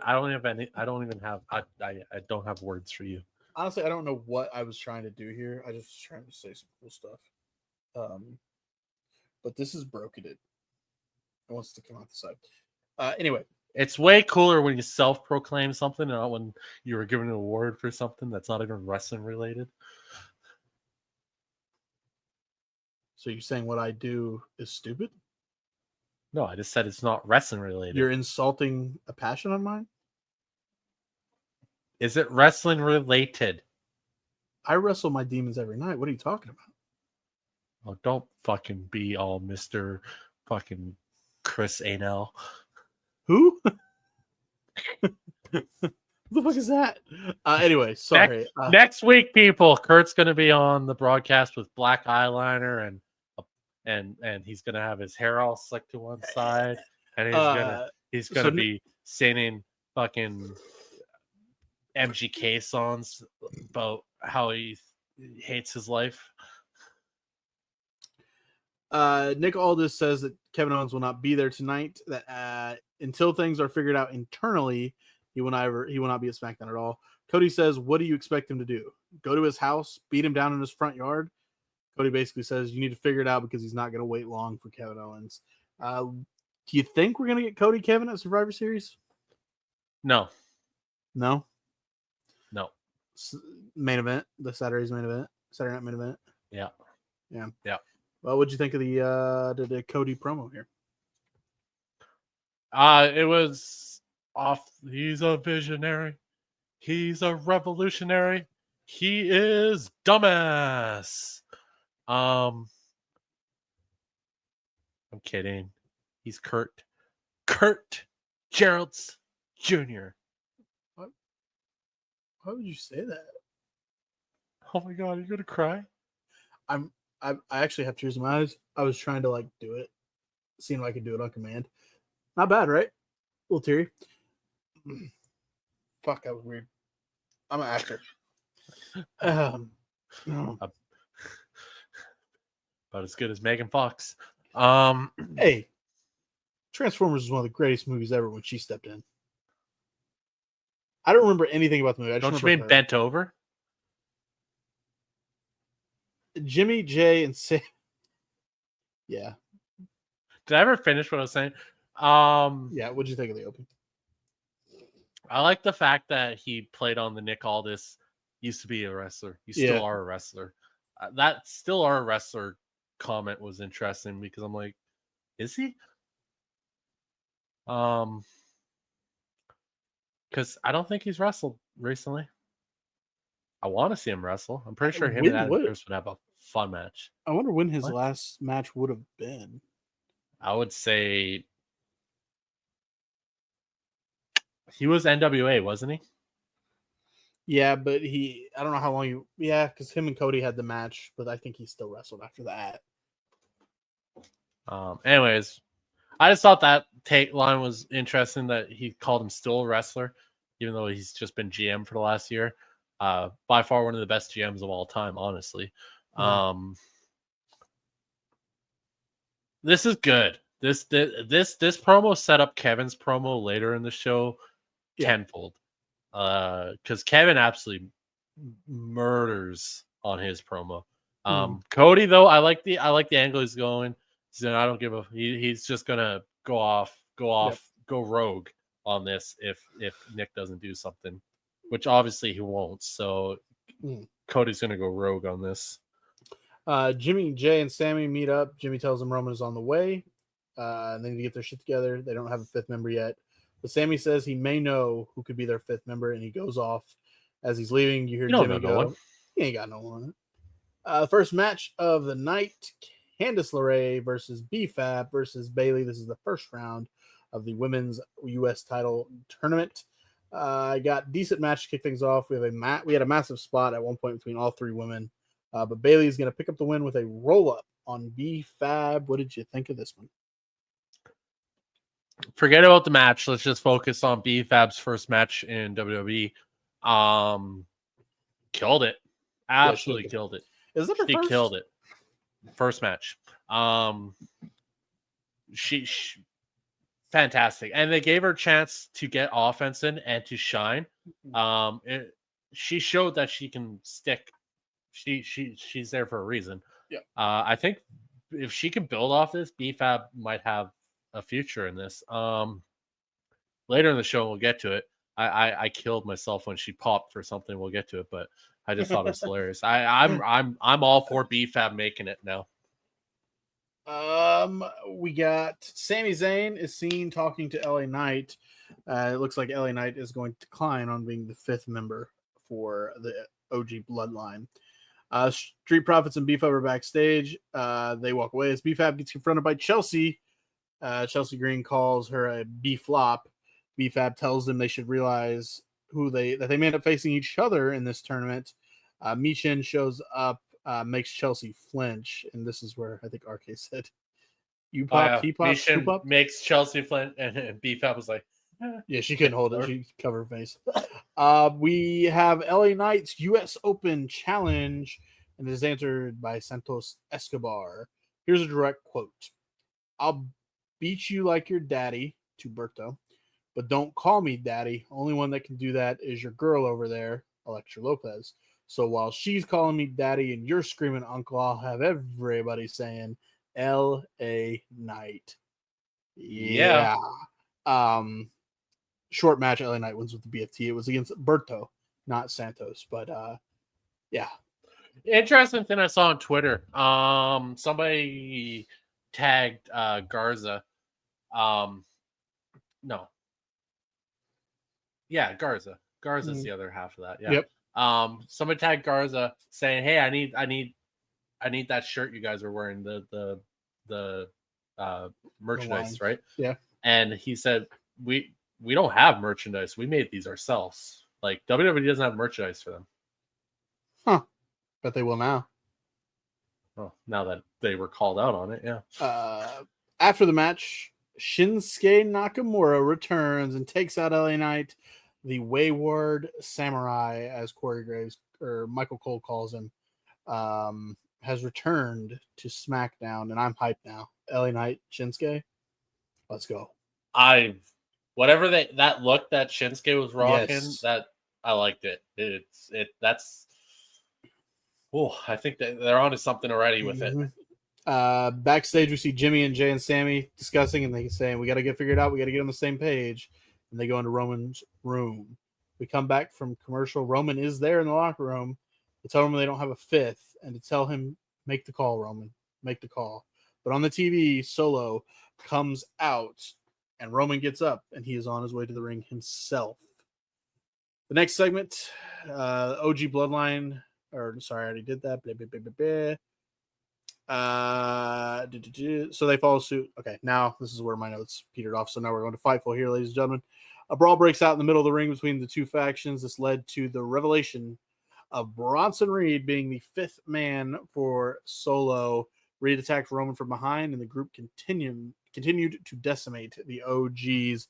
Bronson Reed is the fifth member for the new Bloodline. What you think of that? It makes sense. It makes sense because Bronson Reed basically said he's going to run through everybody. Yeah. And yeah. Why not go up against Roman?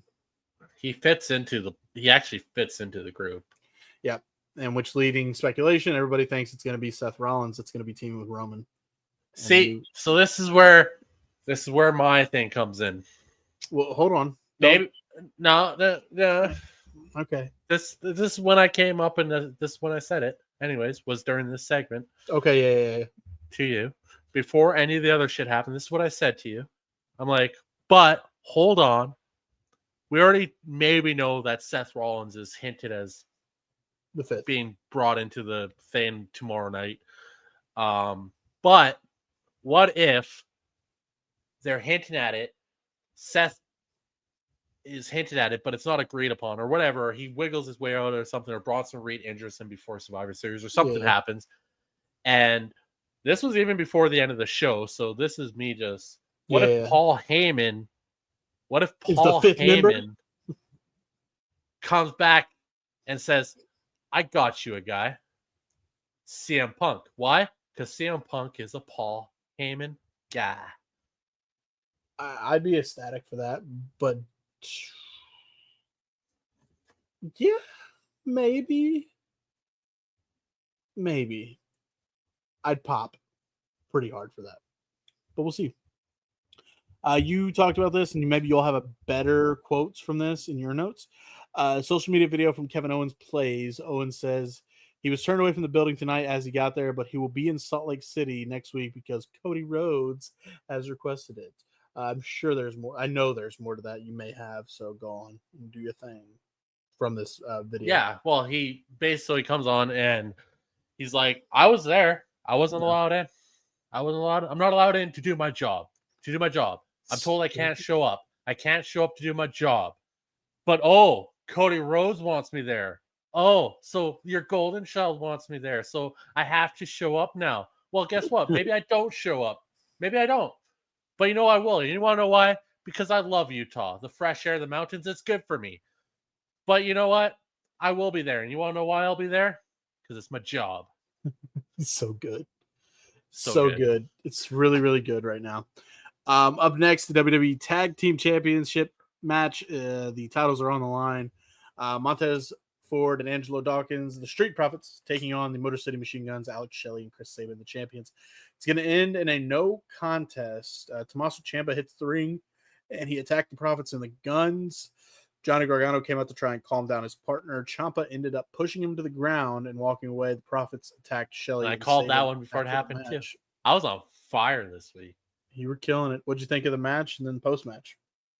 Well, this match, it was good. I mean, Street Profits are extremely talented. Motor City Machine Guns are extremely talented. I'm starting to really like them already. This was the right ending, though, because you cannot have the Street Profits take another loss. But you can't take the titles off the Motor City Machine Guns already. So this is a perfect end. I'm sure we're going to end up with some sort of triple threat tag match, though, out of this for the titles. Yeah, I can see that. Backstage, Bayley talks to Naomi for the main event. And the best part of this was Ciampa shoving Gargano. Then his walkway is just fucking yelling at himself. Yeah. He's lost it. He's lost it. It's great. It's very close to the Blackheart gimmick that we got in NXT. Backstage, Bayley's talking to Naomi before the main event. Told her that she was aware of what was going on Raw. She believed Naomi should watch out for Io. Bianca and Jade come into frame, and there's a tense moment between them and Bayley. Jade still not a fan of Bayley from the Damage Control days, and I love the fact that has never changed. Oh, Jade is not a fan, eh? Bianca Jade's is not a fan of Bayley from the Damage Control. Sorry. Easy, Vic. Joseph. Easy, Vic. We're in the same league. I was calling myself that. WWE Women's Championship match. Nia Jax defending against Naomi. Nia is going to retain here. A couple moments where we thought Naomi maybe is going to pick it up. She doesn't. Bayley tried to come out to neutralize the interference of Tiffany Stratton. Candice LeRae came in to give the champion the advantage, allowed her to retain. We thought it would have been Bianca and Jay, but Liv Morgan and Raquel Rodriguez were also backstage. By the way, Fightful has a Lou Morgan, L-O-U. They didn't put Liv. Lou Morgan. We're backstage. They took out Bianca and Jade. What do you think of the main event and the post-match shenanigans? Man, this match, actually, there was a couple moments there where the pins were super close, and it was like, oh, what? It's a good match. I was really impressed with how well Nia and Naomi actually meshed together in that match.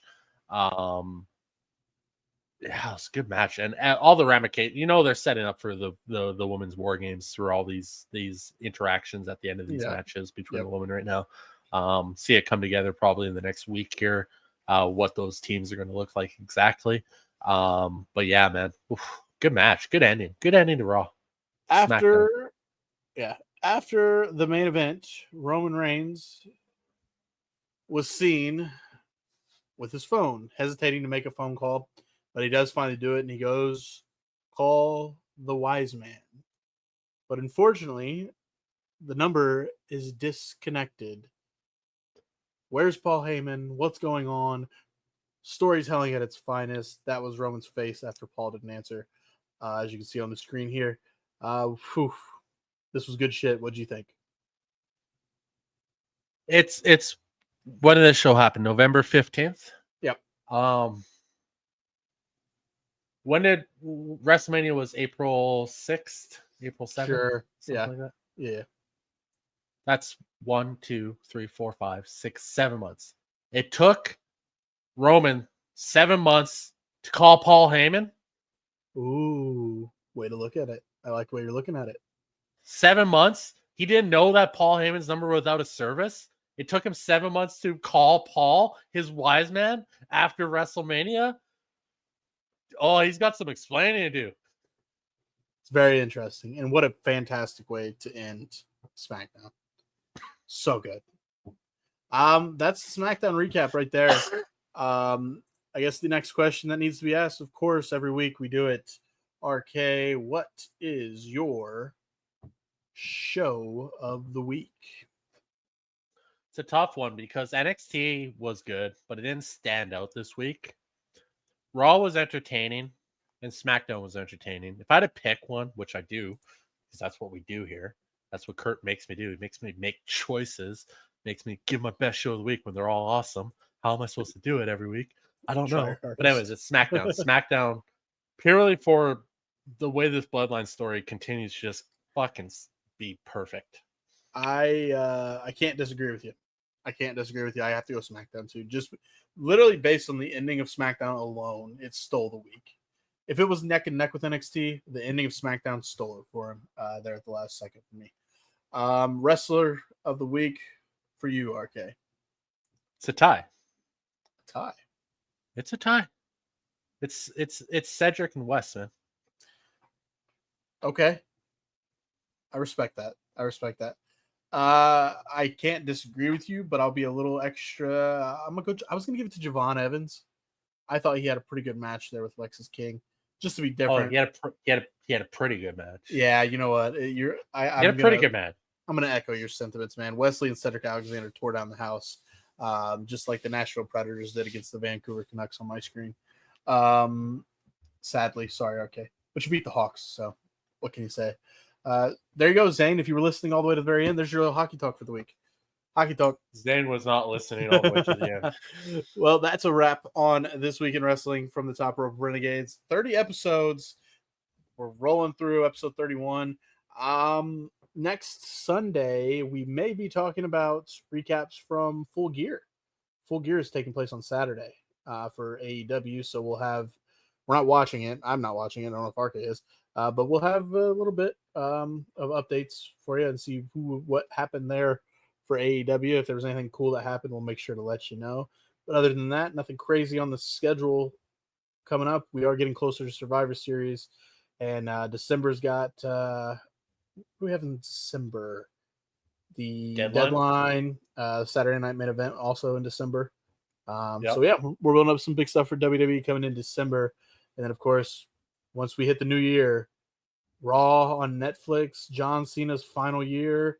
Next year is looking big for professional wrestling, and hopefully it's going to be big for us here on the channel for the Top Rope Renegades. With that being said, I am Kurt. That is RK. I don't have to play music anymore because RK produces fantastic outro videos. I'm Kurt. You just fucked up my ending. Thank you so much for tuning in to the Top Rope Renegades. If you enjoyed this episode, leave a like, subscribe to the show, leave a comment with your opinions. We are welcome to them all. My name is Kurt. That right there is RK. Thank you so much for tuning in, and we will talk to you next week. with episode number 30.